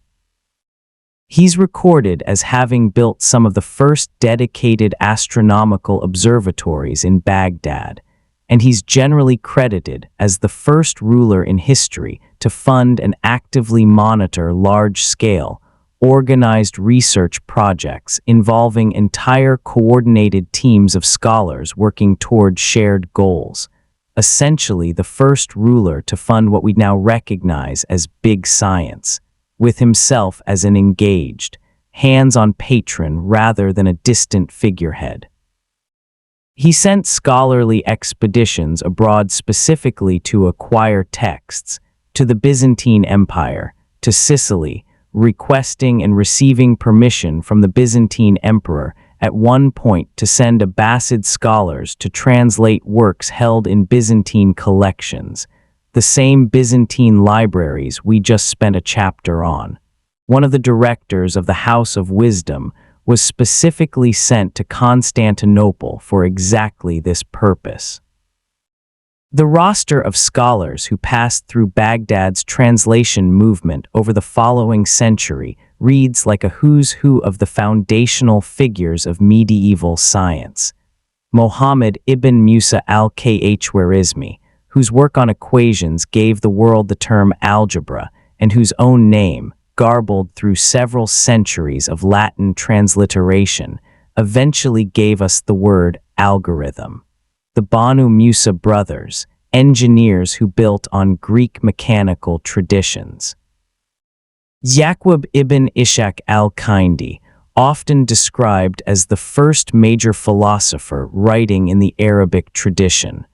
Thabit ibn Qurra, who translated and built on towering Greek mathematical figures, including Euclid, Archimedes, and Ptolemy. But the figure most central to the actual machinery of translation, The person al-Mamun placed directly in charge of the work was a Nestorian Christian physician named Hunayn ibn Ishaq, who lived from roughly 809 to 873 CE.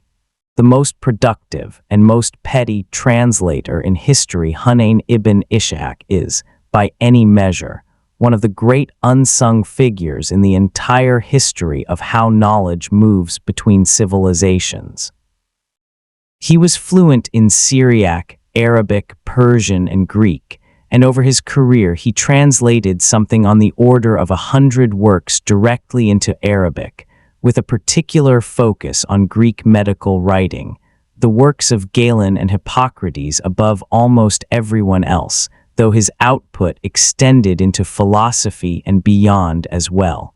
He didn't just translate mechanically, word for word. He actively expanded the vocabulary of Arabic to accommodate concepts that had no existing native term, sometimes coining entirely new technical words by working backward from a Greek term's literal meaning. The Greek word for philosophy became falsafa in Arabic, a direct phonetic transliteration that's still the standard term used today. For more technical anatomical terms, he sometimes worked etymologically rather than phonetically, taking the Greek word for pylorus, which literally meant gatekeeper or porter, and rendering the underlying concept into Arabic using the actual Arabic word for a porter or guard, rather than just transliterating the sound. This is, again, not a minor technical footnote. Building the vocabulary needed to discuss advanced medicine, mathematics, and philosophy in a language that hadn't previously needed that vocabulary is foundational infrastructure work, on the same level as Callimachus inventing the bibliographic catalog or Constantinople's scribes solving the parchment transfer problem. Hunayn wasn't just moving information from one container into another. He was, in a meaningful sense, building the container itself. And here's the detail that, frankly, makes him feel like an actual person rather than a name in a textbook. Al-Mamun reportedly paid translators by weight, the equivalent value in gold to the weight of the paper they'd translated.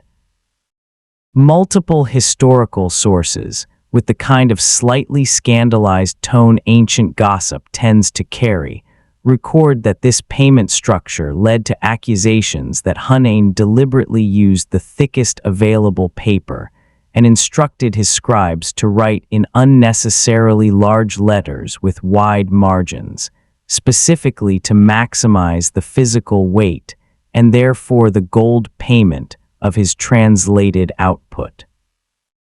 Whether that anecdote is entirely fair to him, or, like a lot of stories about brilliant people, mostly just professional jealousy from less productive colleagues, it's a wonderful detail precisely because it makes the House of Wisdom feel like a real workplace, with real incentive structures, real office politics, and at least one extremely talented employee who appears to have figured out how to game the payroll system.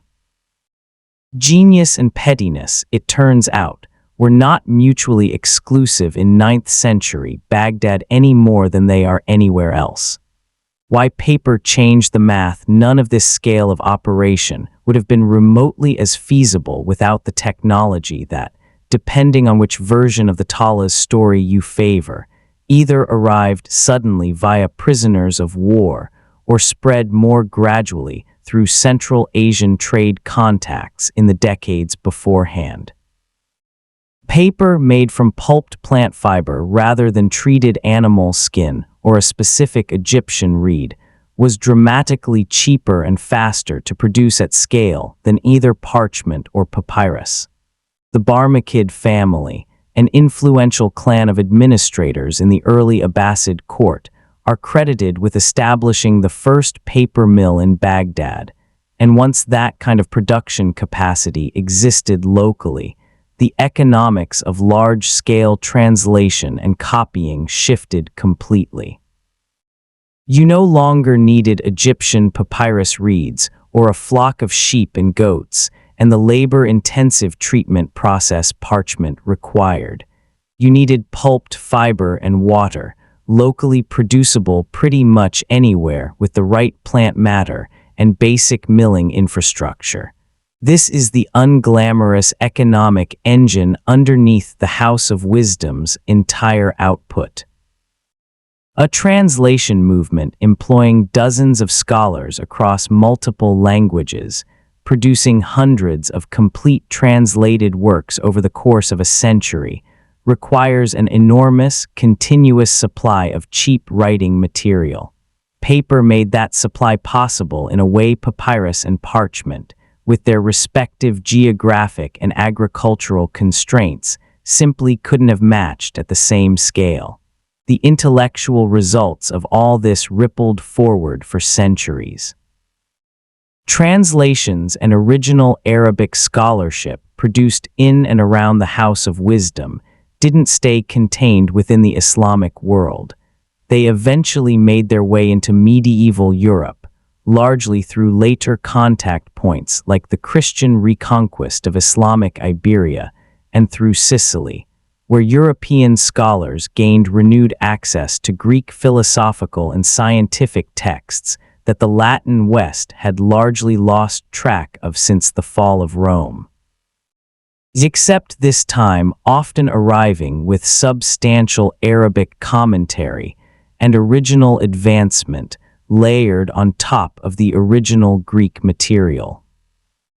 A meaningful amount of what medieval and early Renaissance European scholars knew about Aristotle, about Galen, about Euclidean geometry, reached them through this exact channel, Greek originals, translated into Arabic in Baghdad, studied and built upon for centuries, and only then translated again into Latin once Western Europe redeveloped the institutional appetite to want them back. How it ended the House of Wisdom's institutional life, by most accounts, entered a period of slow decline after Al-Mamun's death in 833 CE, a familiar pattern by now, the kind of gradual loss of singular royal enthusiasm that we've already watched play out at Alexandria, at Pergamon, at Caesarea. But its actual, final, unambiguous end came not from neglect, but from one of the single most catastrophic events in the intellectual history of the medieval world, the Mongol siege of Baghdad in 1258. Mongol forces under Hulagu Khan captured and sacked the city, and the destruction inflicted on its accumulated libraries and archives was, by the accounts that survive, staggering in scale. The most haunting detail, repeated across multiple historical sources, is that so many manuscripts were thrown into the Tigris River during the sack that the water itself reportedly ran black with dissolved ink, an image that functions almost as a dark inversion of everything this video has been describing. Every other library we've covered lost its books to fire, to slow neglect, to scattering. Baghdad's books were drowned, deliberately, in the river that had made the city's location viable in the first place. There is, characteristically for this entire story, one genuine bright spot buried inside the catastrophe. A Persian astronomer named Nasir al-Din al-Tusi, working in the Mongol administration that ultimately took over the region, appears to have foreseen at least part of what was coming and took action. He moved several thousand manuscripts out of Baghdad specifically to preserve them, relocating them to the Maraghe Observatory in northwestern Iran, an institution built under Hulagu's own patronage just a year after the siege.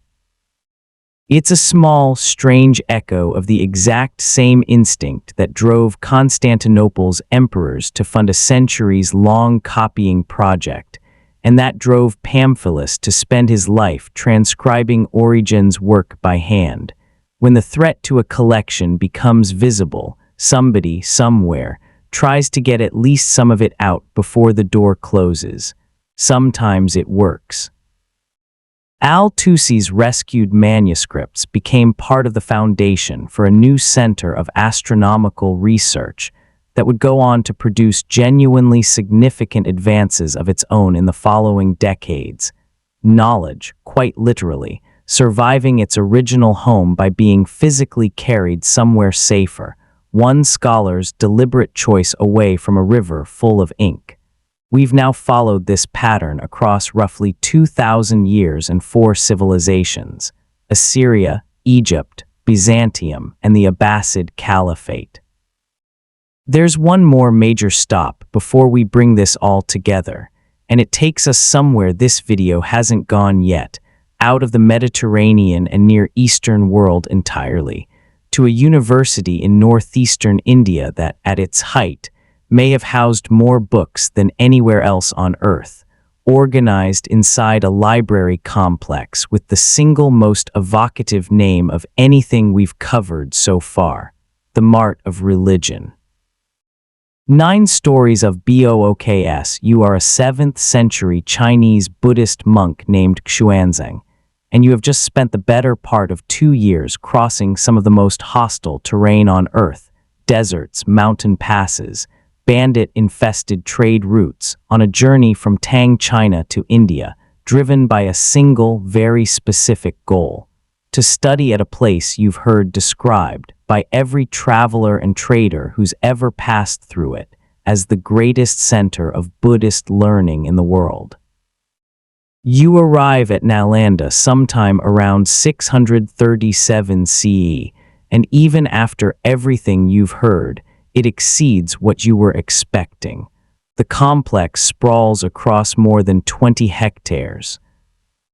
Multiple monasteries, temples, a central stupa, dormitories housing what later estimates suggest may have been as many as 10,000 students and 2,000 teachers at the institution's height, drawn from across Asia, China, Korea, Tibet, Central Asia, all converging on this one site in what's now the Indian state of Bihar to study not just Buddhist scripture but logic, grammar, medicine, astronomy, and mathematics. Alongside Hindu philosophical traditions like Samkhya and Yoga Shastra that the curriculum treated as worth serious comparative study rather than dismissing outright. And at the heart of it all sits the library complex, known by a name that, even in translation, carries genuine weight: the Dharmaganya, the Mart of Religion, or Treasury of Truth, depending on which translation you favor. According to the detailed Tibetan accounts that provide most of what we know about its internal organization, the complex comprised 3 enormous buildings, each one reportedly rising 9 stories: Ratnasagara, the Sea of Jewels; Ratnadadhi, the Ocean of Jewels; and Ratnaranjaka. Ratnasagara, by Tibetan tradition, specialized specifically in housing the rarest and most sacred texts. Works like the Prajnaparamita Sutra and the more esoteric tantric literature of Samajagahya, the kind of material a major monastic university would have treated as its most precious, most carefully guarded holdings. A library measured in centuries, not scrolls, putting a precise number on Nalanda's total holdings is genuinely difficult, in much the same way it was difficult for Alexandria, and for the same underlying reason. The sources we have are later, often devotional rather than administrative, and prone to the kind of rounding up that turns a very large number into an almost unbelievably large number the more centuries pass between the event and the account. But we do have one piece of unusually concrete, almost mundane evidence that helps anchor the scale. A Chinese pilgrim monk named Yijing, who studied at Nalanda for roughly a decade between 675 and 685 CE, a full generation after Xuanzang's visit, recorded that he personally collected around 400 Sanskrit texts during his stay, amounting to roughly 500,000 verses, slokas, of material. That's one visiting scholar's personal haul, not the institution's total holdings, and it gives you a sense of just how much material was circulating through the place in active use, rather than just sitting inert on a shelf somewhere. The materials themselves were almost entirely organic and inherently fragile by the standards of everything else we've discussed in this video. Palm leaf manuscripts and birch bark, written on with ink, bound together with cord through punched holes rather than rolled like papyrus or folded like parchment codices. This is worth flagging clearly, a completely different manuscript tradition and writing technology than everything we've covered so far in the Mediterranean and Near Eastern world, developed independently, suited to South Asian climate and available materials, and just as capable of supporting centuries of accumulated scholarly and religious literature as clay, papyrus, or parchment ever were elsewhere. Nalanda functioned, by every account, as the connective intellectual hub for Buddhist scholarship across an enormous geographic range, not unlike the role Alexandria played for the Hellenistic Greek-speaking world centuries earlier. Students and teachers moved in both directions along trade and pilgrimage routes, carrying texts, commentaries, and oral traditions back to their home regions, to Tibet, to China, to Korea, to Central Asia, in a continuous, centuries-long exchange that built Nalanda's reputation precisely because so many people who studied there went on to found, teach at, or influence Buddhist institutions elsewhere, each one carrying a piece of what they'd learned. And in many cases, physical copies of texts they'd studied or transcribed with them. That dispersal patterned Nalanda functioning less as a single isolated vault and more as a hub feeding outward into a much wider network, turns out to matter enormously for what eventually got lost and what didn't. What happened in 1193, Nalanda's destruction, is generally dated to around 1193 CE, attributed to a military campaign led by Bakhtiar Khilji, a Turkic commander serving under the broader Ghurid and early Delhi Sultanate expansion into northern India.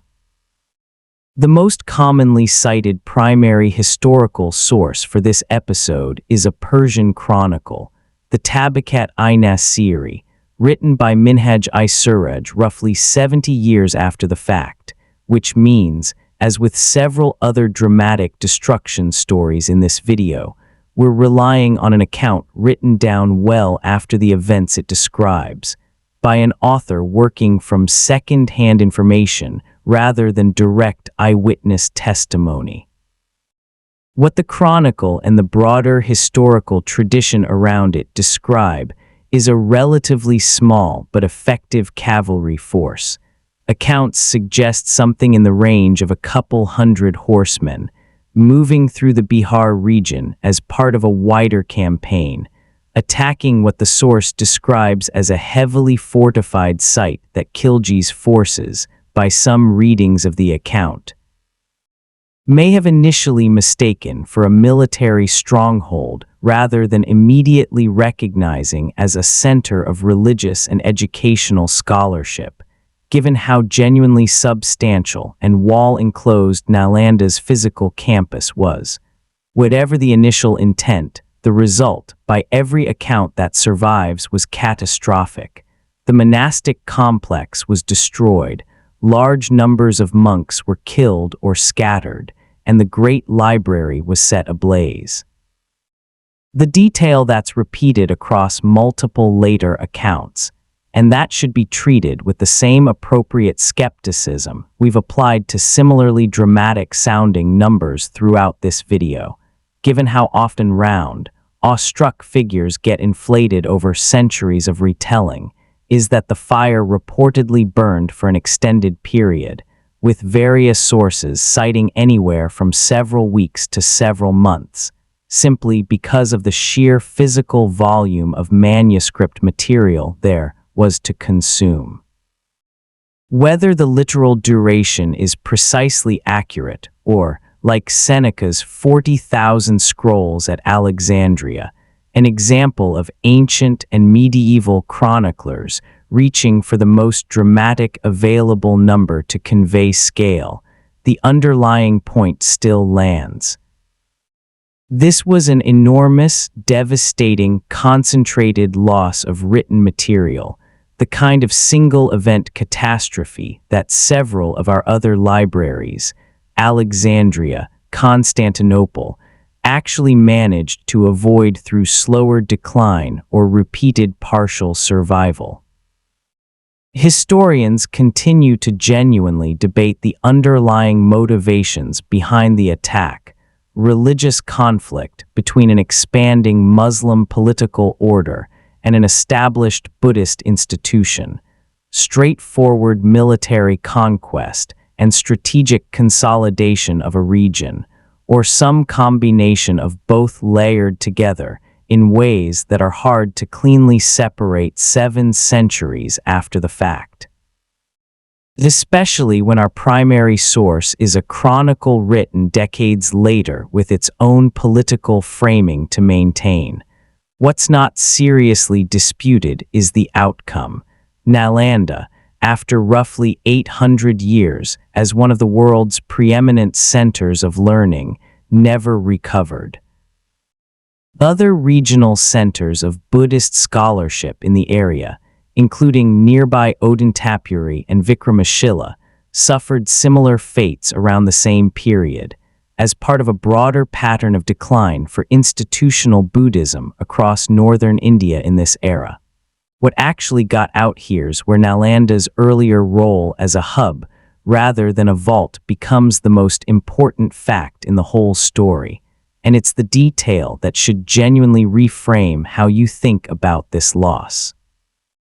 Because Nalanda had spent centuries sending students, teachers, and texts outward across Asia, to Tibet most consequentially of all, a meaningful proportion of the Buddhist philosophical and scholarly tradition housed in the Dharmaganya did not die in that fire, even though the physical building and an enormous quantity of original manuscripts certainly did.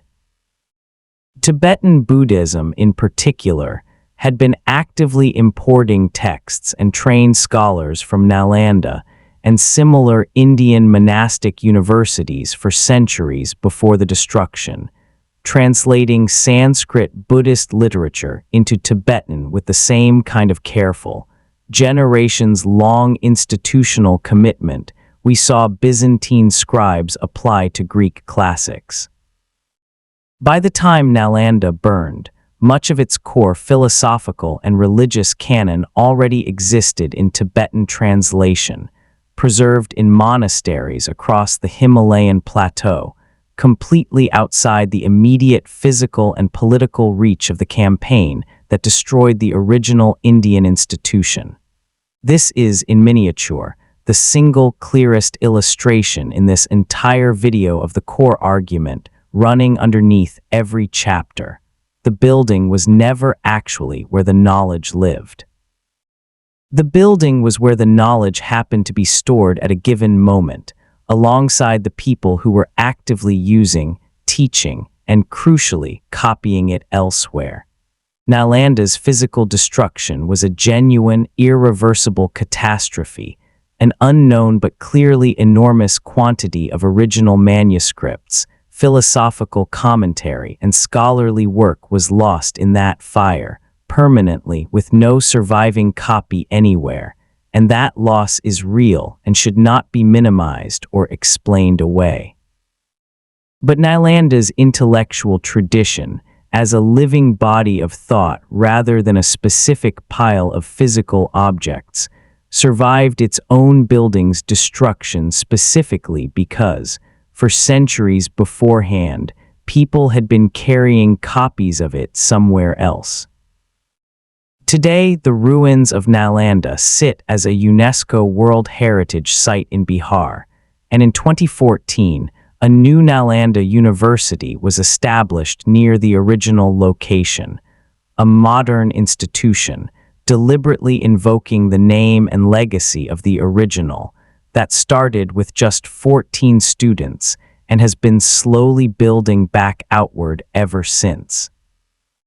It's a small, almost wistful echo across 8 centuries, a place destroyed in an afternoon or a season, depending on which account you trust, getting rebuilt one student cohort at a time, the exact opposite pace at which it was lost. We've now covered 5 major libraries across roughly 2,000 years and 4 different civilizations, and a clear pattern has emerged that's worth stating plainly before we move into the chapter that pulls all of this together. None of these institutions actually died from a single dramatic event in the way popular history likes to remember them. And in every single case, what genuinely survived, what made it out, what's still readable today, survived specifically because somebody copied it somewhere else before the original was lost.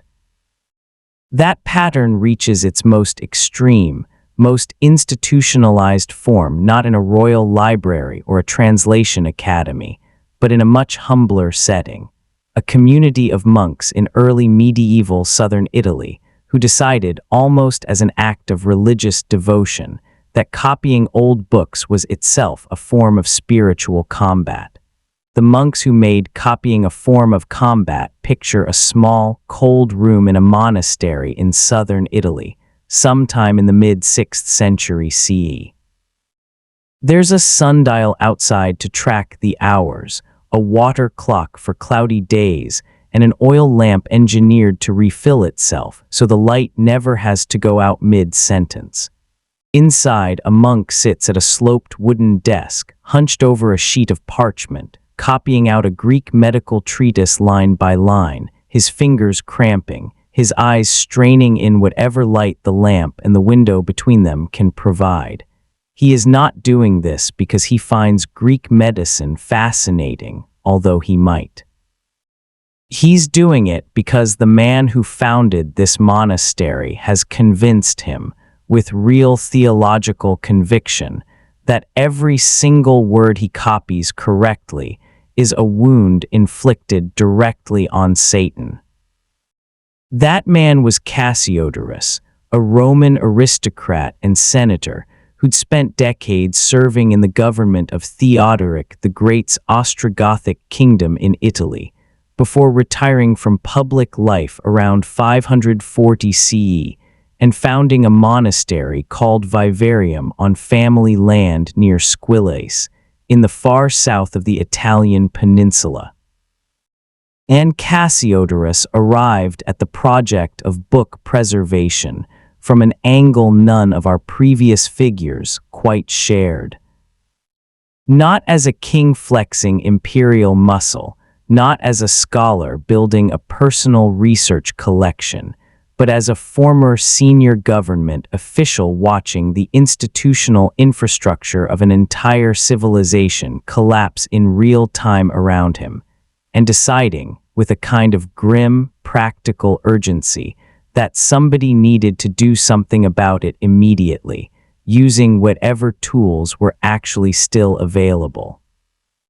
Watching Rome's libraries die and deciding to do something about it, the context matters enormously here.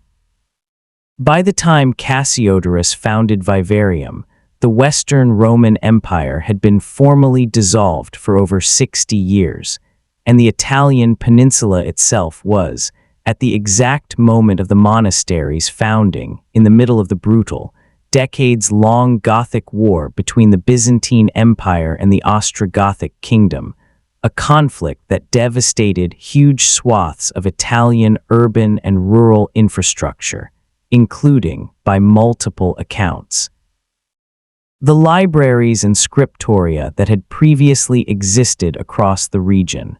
This wasn't an abstract concern for Cassiodorus. He had personally watched the institutional machinery of literate culture, courts, schools, libraries, the entire apparatus that had quietly kept Greek and Latin literature circulating for centuries, get systematically dismantled by war within his own lifetime, in the region where he actually lived. His response, once he stepped back from politics, was to build, quite deliberately, a refuge specifically for the texts themselves. Cassiodorus established vivarium with the explicit, stated goal of copying, conserving, and studying both classical pagan literature and Christian patristic writing, texts that had, in his own words, been saved from the devastation of what he and his contemporaries generally called barbarian invasions, though it's worth noting that framing reflects Cassiodorus's own Roman perspective on the political upheavals of his era, rather than a neutral historical assessment. He commissioned Greek scholars, including figures named Musonius and Epiphanius Scholasticus, to translate Greek historical and theological works into Latin specifically, so they wouldn't be lost to a Latin-speaking world that was rapidly losing its working fluency in Greek as a living, widely taught language. And critically, this is the detail that separates Cassiodorus from almost everyone else in this video. He didn't just collect books. He institutionalized the act of copying itself, turning it from an occasional task assigned to whoever happened to be available into a structured, deliberate, central part of monastic life. A blessed purpose before vivarium, copying manuscripts within a monastic context had typically been treated as low-status work, often assigned to monks who were inexperienced or physically unable to perform more demanding manual labor, and generally undertaken somewhat haphazardly, dependent on whichever literate monks happened to feel like doing it at a given moment, rather than as a structured, prioritized institutional function. Cassiodorus changed that completely through a guidebook he wrote for his monks called the Institutions, a curriculum that combined religious study with classical grammar, rhetoric, and dialectic, treating secular learning as a legitimate and necessary complement to scriptural devotion rather than a distraction from it. Inside the Institutions, Cassiodorus articulated something close to a theology of the copying desk itself, the idea that a scribe, through the simple act of accurately reproducing sacred or worthwhile text, was performing genuine spiritual combat. Every accurately copied word in his framing struck a real blow against evil, simply by ensuring that truth and learning kept circulating in the world rather than fading out of it. This reframing mattered enormously for what it actually produced, because it converted what had previously been treated as menial busywork into something monks could understand as devotional, meaningful, even prestigious labor, work worth doing with real care, attention, and patience, rather than rushing through as an unpleasant chore. Cassiodorus's purpose-built scriptorium at Vivarium, equipped with that self-refilling lamp and water clock, specifically, so monks could work through extended hours with consistent light and a reliable sense of time passing, became a genuine model that spread well beyond his own monastery. His near contemporary, Benedict of Nursia, founded the monastery of Monte Cassino in 529 CE, slightly before Vivarium, and explicitly permitted his monks to read pagan classical authors alongside scripture, an openness to secular learning that wasn't universally shared across early medieval Christian monasticism, and that helped set the tone for what would become known, centuries later, as the broader Benedictine tradition of scriptoria. As that tradition spread across monasteries throughout Western Europe over the following centuries, the basic vivarium model, copying as devotional labor, structured, scheduled, and genuinely valued rather than treated as an afterthought, became, in practice, the primary mechanism by which any classical text managed to survive the collapse of Roman administrative infrastructure in the West at all. What happened to the books themselves? There's a genuinely poignant footnote to vivarium's own institutional story, one that connects directly back to everything we've discussed about how fragile any single physical collection actually is, no matter how well-intentioned its founder.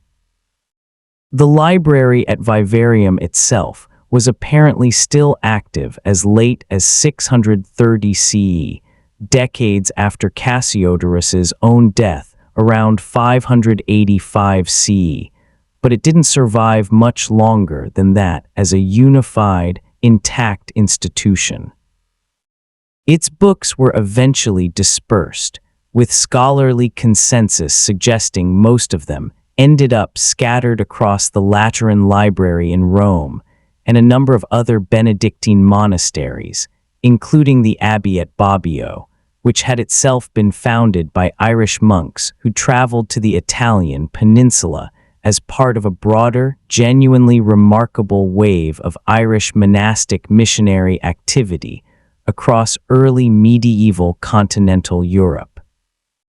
One specific manuscript traceable to Vivarium gives us an unusually concrete, almost charming glimpse of just how far this network of copying and recopying could carry a single text.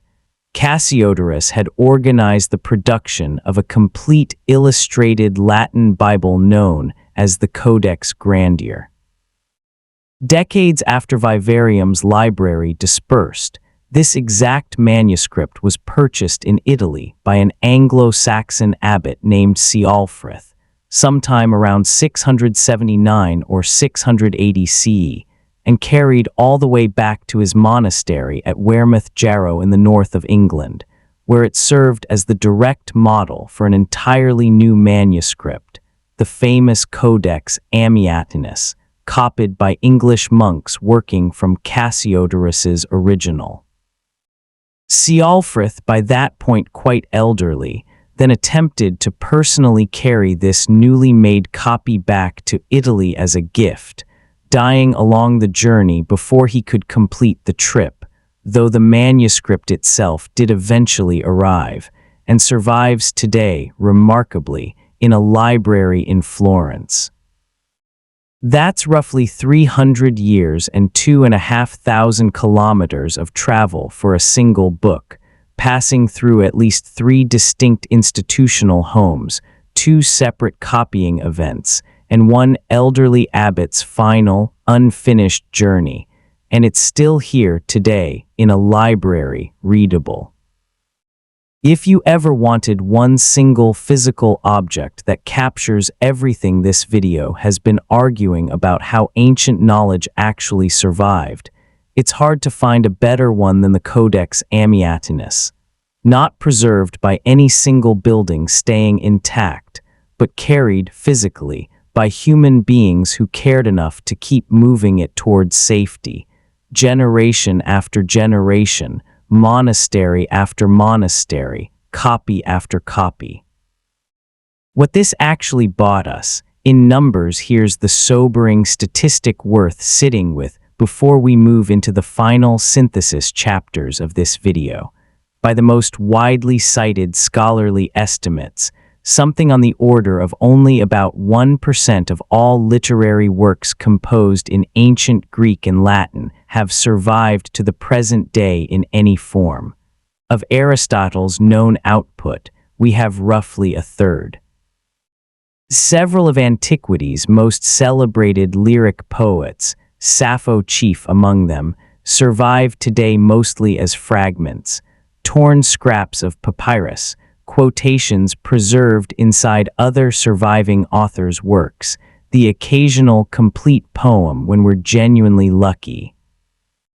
Entire genres, entire bodies of scientific and historical writing that ancient sources reference constantly as if they were common, easily available reading, are simply gone, known to us only by title, by summary, or by second-hand quotation embedded in something else that happened to survive.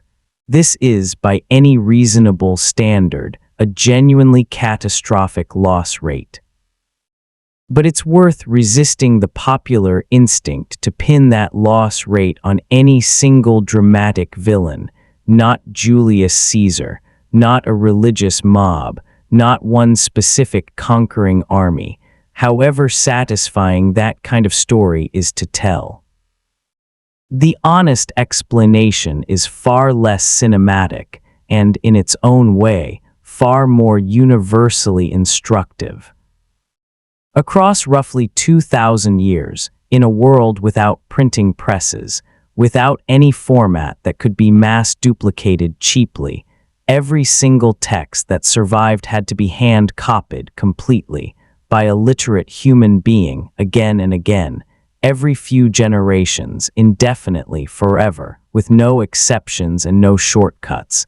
And the moment any specific text stopped seeming worth that ongoing investment of labor to whoever happened to be holding the only remaining copies, it was, for all practical purposes, already gone, even if the final physical scroll or codex didn't crumble into dust for another century or two afterward. The monks of Vivarium and the broader Benedictine and Byzantine scriptorium traditions that followed their model across Western and Eastern Europe alike didn't save everything, nowhere close. But they saved a meaningfully larger share of the ancient world's literary output than would otherwise have survived, specifically because they built copying into routine, scheduled, structurally prioritized institutional behavior, treating it as the default, expected activity of a community devoted to learning, rather than as a rare emergency response triggered only once a text was already visibly, urgently at risk of disappearing forever. We've now walked through 6 distinct preservation efforts, spanning 4 continents worth of cultural tradition and roughly 2,000 years of continuous human effort. It's time to step back and ask the bigger structural question this whole video has been building toward, looking across every single one of these institutions. What actually determined whether a given text made it out alive, and what does that pattern tell us about the much newer, much less physically tested system we're all currently trusting with everything we've ever written down? What actually determined survival? Let's lay all 6 of these stories on the table next to each other and look for the pattern, because once you do, something becomes obvious that isn't obvious when you only know one library's story at a time. The texts that survived from the ancient world were almost never the ones that were most important, most beautiful, or most celebrated by the people who originally wrote them. They were the ones that happened to satisfy a handful of cold, unglamorous, mostly accidental conditions. Condition 1, what were you written on, and where did you sit? Material matters enormously, and it's the first filter almost nothing gets past. Clay tablets like Ashurbanipal's at Nineveh are essentially immortal once fired. Fire-hardened clay can survive millennia underground, indifferent to time in a way almost nothing else in this video can match. which is precisely why a destroyed Assyrian palace gave us better preserved primary documents than several successful, undestroyed libraries managed to hand down. But unfired clay, sitting in a wet climate, slowly dissolves. The same material can be either of those outcomes, and the difference is almost entirely about what happened to it, not what was written on it. Papyrus sits at the opposite extreme, organic, biodegradable, and brutally climate-dependent. This is why an enormous share of the papyrus documents that have actually survived from the ancient world come specifically from Egypt. Not because Egyptians wrote uniquely durable things, but because Egypt's extremely dry desert climate happens to be one of the only environments on Earth where papyrus doesn't simply rot away within a few generations. Move that exact same material to the humid Mediterranean coast or to northern Europe, and its odds of surviving even a single century drop sharply. The Library of Alexandria's location, ironically, may have actually worked against long-term physical preservation in one narrow sense. A major port city, exposed to fire, war, and humidity, is a genuinely worse environment for papyrus survival than the dry sands outside it, where so many of the actual surviving papyrus fragments we have today were found, buried in rubbish heaps and abandoned settlements, rather than inside any grand library building at all. Parchment improved on this considerably, more durable, less climate-sensitive, foldable without shattering, which is a meaningful part of why Constantinople's centuries-long project of transferring texts off papyrus and onto parchment turned out to matter as much as it did. And paper, once it spread west out of China through exactly the kind of contact Baghdad's House of Wisdom benefited from, was cheaper still to produce at scale, which mattered enormously for sheer volume, even if it wasn't necessarily more durable than well-prepared parchment on a sheet-by-sheet basis.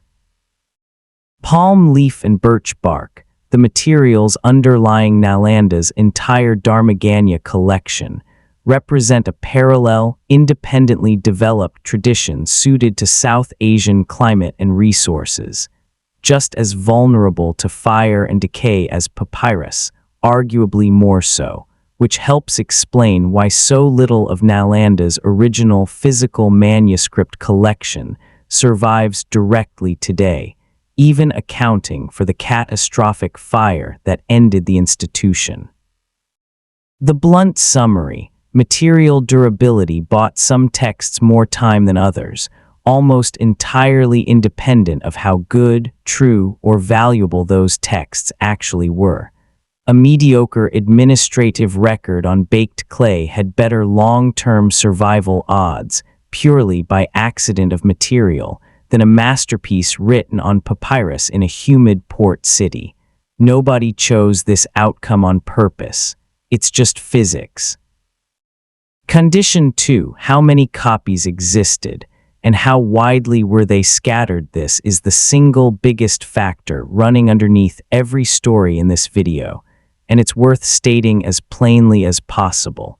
A text that existed in only one copy in one location was always one bad afternoon away from total, permanent, irreversible loss, no matter how famous, how valuable, or how carefully guarded that one copy was.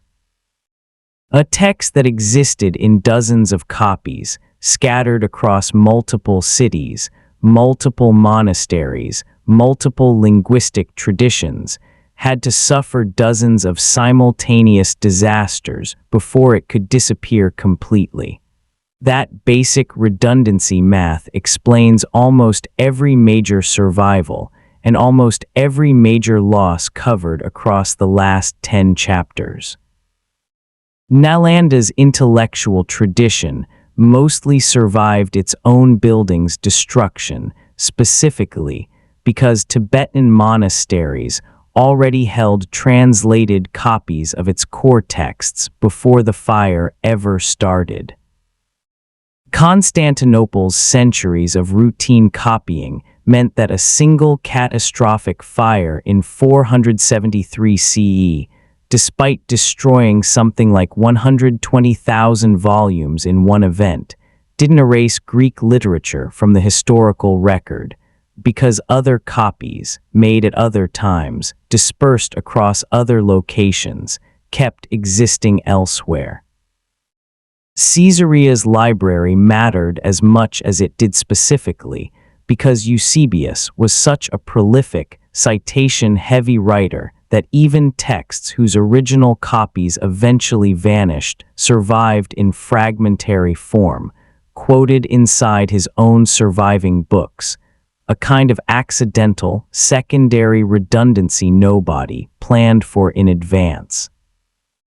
And on the flip side, Pergamon's library, by contrast, left behind almost nothing in terms of identifiable surviving content specifically attributable to its own collection, distinct from material that happened to also exist elsewhere, not necessarily because its holdings were less valuable, but because it never developed the kind of sprawling, centuries-long, multi-location copying network that Constantinople or the Byzantine monastic tradition eventually built. A library can be enormous, prestigious, and genuinely well-funded, and still leave almost no independent fingerprint on what ultimately survived, if it never gets around to seeding copies of its holdings out into a wider world. Condition 3. Did anyone with institutional staying power care enough to keep recopying it? This is the human factor sitting underneath the material and redundancy factors, and it's the one this video keeps returning to in story after story. Clay survives fire, but somebody still had to decide a tablet was worth writing in the first place. Parchment survives humidity, but somebody still had to decide a deteriorating papyrus roll was worth the labor of transcribing onto it before the original failed completely. Multiple copies in multiple locations only happen because, at some point in each of those locations, somebody with the time, training, and institutional backing to do so decided this specific text was worth the very real cost of reproducing it by hand. Every single preservation success story in this video, when you trace it back far enough, runs through a specific person or specific institution making exactly that call, repeatedly, often at real personal cost. Pamphilus transcribing the bulk of Origen's output by his own hand. Themistios directing teams of scribes through a government-mandated transfer project, decade after decade. Hunayn ibn Ishaq translating something on the order of 100 works, expanding an entire language's technical vocabulary in the process, regardless of what you make of the gossip about his paper-weight billing scheme. Cassiodorus explicitly reframing the unglamorous, physically exhausting labor of copying as spiritual warfare, specifically so his monks would treat it as worth doing carefully and consistently, generation after generation, long after he himself was dead and could no longer personally supervise any of it. None of this was inevitable. None of it was free. Every single one of these copying efforts represents real human labor, real institutional investment, real choices made by people who could easily have spent their time and resources on literally anything else, and chose, instead, to spend it keeping somebody else's words alive. What this means for the famous destruction stories, once you hold these three conditions together, durable material, multiple scattered copies, and ongoing institutional will to keep recopying, the popular destruction narratives we covered earlier start to look almost beside the point. Caesar's fire in 48 BCE didn't erase ancient knowledge, because Alexandria's holdings, by that point, had already been circulating in copies across the wider Hellenistic and Roman scholarly world for over 2 centuries. What burned was tragic and real and worth mourning, but it was never the only copy of everything Alexandria held. The Mongol sack of Baghdad in 1258 was a genuine civilization-scale catastrophe, specifically because the House of Wisdom's translation movement, however productive, hadn't necessarily achieved the same kind of deep, multi-location redundancy that Byzantine monastic copying had built up over 1,000 years by that point. Though even there, Al-Tusi's last-minute rescue of several thousand manuscripts shows the exact same instinct at work in miniature. In the final possible moment before the door closed completely, the texts we lost, the 2/3 of Aristotle's output we don't have, Sappho's poetry surviving mostly in fragments, the entire genres of ancient scientific and historical writing known to us only by title and reputation, weren't lost because anyone specifically targeted them for destruction in almost every documented case. They were lost because at some point in every single location that ever held a copy, the chain of somebody decides this is worth recopying eventually broke, and once it broke everywhere a copy existed, there was nothing left to recopy from. Quietly, undramatically, with no single villain and usually no specific date anyone wrote down, the text just stopped existing the moment the last surviving copy, wherever it happened to be, finally crumbled, burned, or got discarded by someone who didn't know or didn't care what they were throwing away. That's the real mechanism, not swords, not fire mostly. Attrition, redundancy, and the unglamorous, generation after generation labor of people who decided, again and again, that a given text was worth the cost of keeping alive a little longer. And that mechanism, it turns out, has not gone away just because we've stopped using clay tablets and parchment. What we're trusting now, here's an uncomfortable question to sit with on the way out.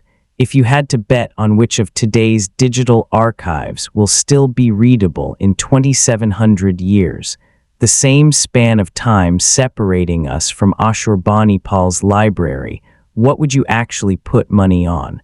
Not what feels like it should survive, what would genuinely still be accessible. Because the honest answer for almost everything currently stored digitally is probably none of it, and the reasons why map disturbingly well onto everything we just spent 11 chapters discussing. We have a redundancy problem, just a different one. Ancient libraries failed when a single physical copy, sitting in one building, met one bad fire, one siege, 1 centuries-long funding cut. Digital information looks like it solves that problem. Surely something stored on a server somewhere, backed up automatically, copied across multiple data centers, is safer than a single scroll in a single room. And in one narrow sense, that's true. A well-maintained, actively funded digital archive, backed up across multiple physical locations, is more resistant to any single localized disaster than the Library of Alexandria ever was. But actively funded and actively maintained are doing enormous, quietly load-bearing work in that sentence, and that's exactly the failure point this video has been circling the entire time. Every single ancient library we discussed didn't fail because someone attacked it once. They failed overwhelmingly because the ongoing institutional will and resources required to keep copying, migrating, and maintaining the collection eventually ran out. Funding got cut, a dynasty's priorities shifted, an empire's attention moved elsewhere, and the slow process of decay simply resumed once nobody was actively fighting it anymore. Digital information has the exact same vulnerability, just compressed into a dramatically shorter timeframe. A web page doesn't need a fire to disappear. It just needs a company to shut down, a server lease to lapse, a domain registration to go unrenewed, or a database migration to quietly drop a table nobody flagged as still important. This phenomenon already has a name researchers and archivists use constantly: link rot, the slow, ongoing, largely invisible disappearance of digital content that was never actively malicious, never the result of any single dramatic villain, and yet adds up, study after study, to staggering cumulative loss rates for material that's only a few years old, let alone a few decades. The format problem is the parchment transfer problem, just faster. Remember Constantinople's scriptorium, mass transferring deteriorating papyrus rolls onto more durable parchment, specifically because the original medium was failing, and the only way to outrun that failure was active, deliberate, labor-intensive migration onto something newer. Digital storage faces a structurally identical problem, just operating on a dramatically compressed timescale that most people haven't fully internalized yet. Floppy disks, once a completely standard, universal storage medium, are now functionally unreadable by the vast majority of computers sold today, not because the magnetic data on a well-preserved disk has necessarily degraded, though it often has, but because the physical drives required to read that data have largely stopped being manufactured, sold, or maintained. Specific decades-old file formats, software programs, and even entire database architectures become effectively unreadable once the company or open-source community that built and maintained the corresponding software stops supporting it.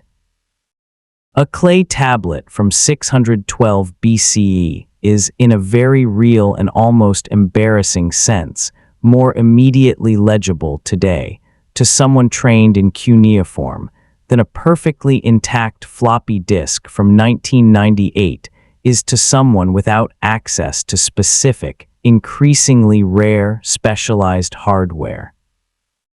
This is precisely the same crisis that drove Constantius II to fund his scriptorium in the 4th century, and that drove al-Tusi to physically relocate manuscripts out of Baghdad in 1258, just compressed from a timescale of centuries down to a timescale of single decades. The strategy that worked then is structurally the only strategy that's ever worked: active, deliberate, ongoing migration of content off failing or obsolete formats and onto whatever the current durable standard happens to be, and just as importantly, doing it again and again every time the standard changes indefinitely forever, with no version of "we did it once and now it's permanently safe" ever actually existing. The redundancy that actually matters, if there's one single lesson worth carrying out of this entire 2,000-year survey, it's this: the libraries that mattered most in the long run were never the single biggest, single richest, or single most famous collections. They were the ones embedded in cultures of ongoing, routine, distributed copying, Byzantine scriptoria running for 1,000 years, Tibetan monasteries translating and recopying Buddhist texts decades before Nalanda ever burned, Benedictine monks across dozens of separate, independently functioning monasteries, all treating manuscript reproduction as a default, expected, structurally prioritized part of communal life, rather than an occasional emergency response. A single, no matter how impressively funded, centralized archive, digital or otherwise, recreates exactly the single point of failure problem that doomed so much of what Alexandria, Pergamon, and Baghdad eventually lost. Genuine resilience, the kind that actually survives multiple centuries of wars, funding crises, format changes, and plain institutional neglect, has never come from any one perfect vault. It's come from redundancy, distribution, and an ongoing, generation after generation culture of people who keep deciding, again and again, that specific pieces of accumulated human knowledge are worth the real, continuing cost of keeping alive. That's not a comforting, tidy lesson, exactly. It doesn't promise that everything currently being written, recorded, and stored will make it through to whatever comes next. Plenty of it almost certainly won't, just as plenty of what Ashurbanipal, the Ptolemies, Origen, Constantius II, Al-Mamun, and the monks of Nalanda and Vivarium collected and treasured didn't make it through to us either, no matter how hard any of them tried, but some of it will. Some of it always has, across every single collapse, fire, conquest, and centuries-long funding cut this video has covered, not because any one institution or any one technology turned out to be unbreakable, but because somewhere in enough different places, often against genuinely difficult odds, somebody decided a given piece of knowledge was worth the unglamorous, repetitive, physically exhausting work of writing it down again. And then somebody else did the same thing again, a generation later, and then somebody else after that. The Epic of Gilgamesh survived a burning palace because Assyrian scribes had already copied it enough times, in enough places, that one fire, even one that ended an entire empire, couldn't take all of it with it. The actual lesson of this whole story isn't really about libraries, buildings, kings, or even fires. It's about copying and about the people, almost always uncredited, almost always working in conditions nobody envies, who simply refuse to let something disappear without at least trying to write it down one more time, somewhere safer, before it was too late. That's still, today, the only thing that has ever actually worked.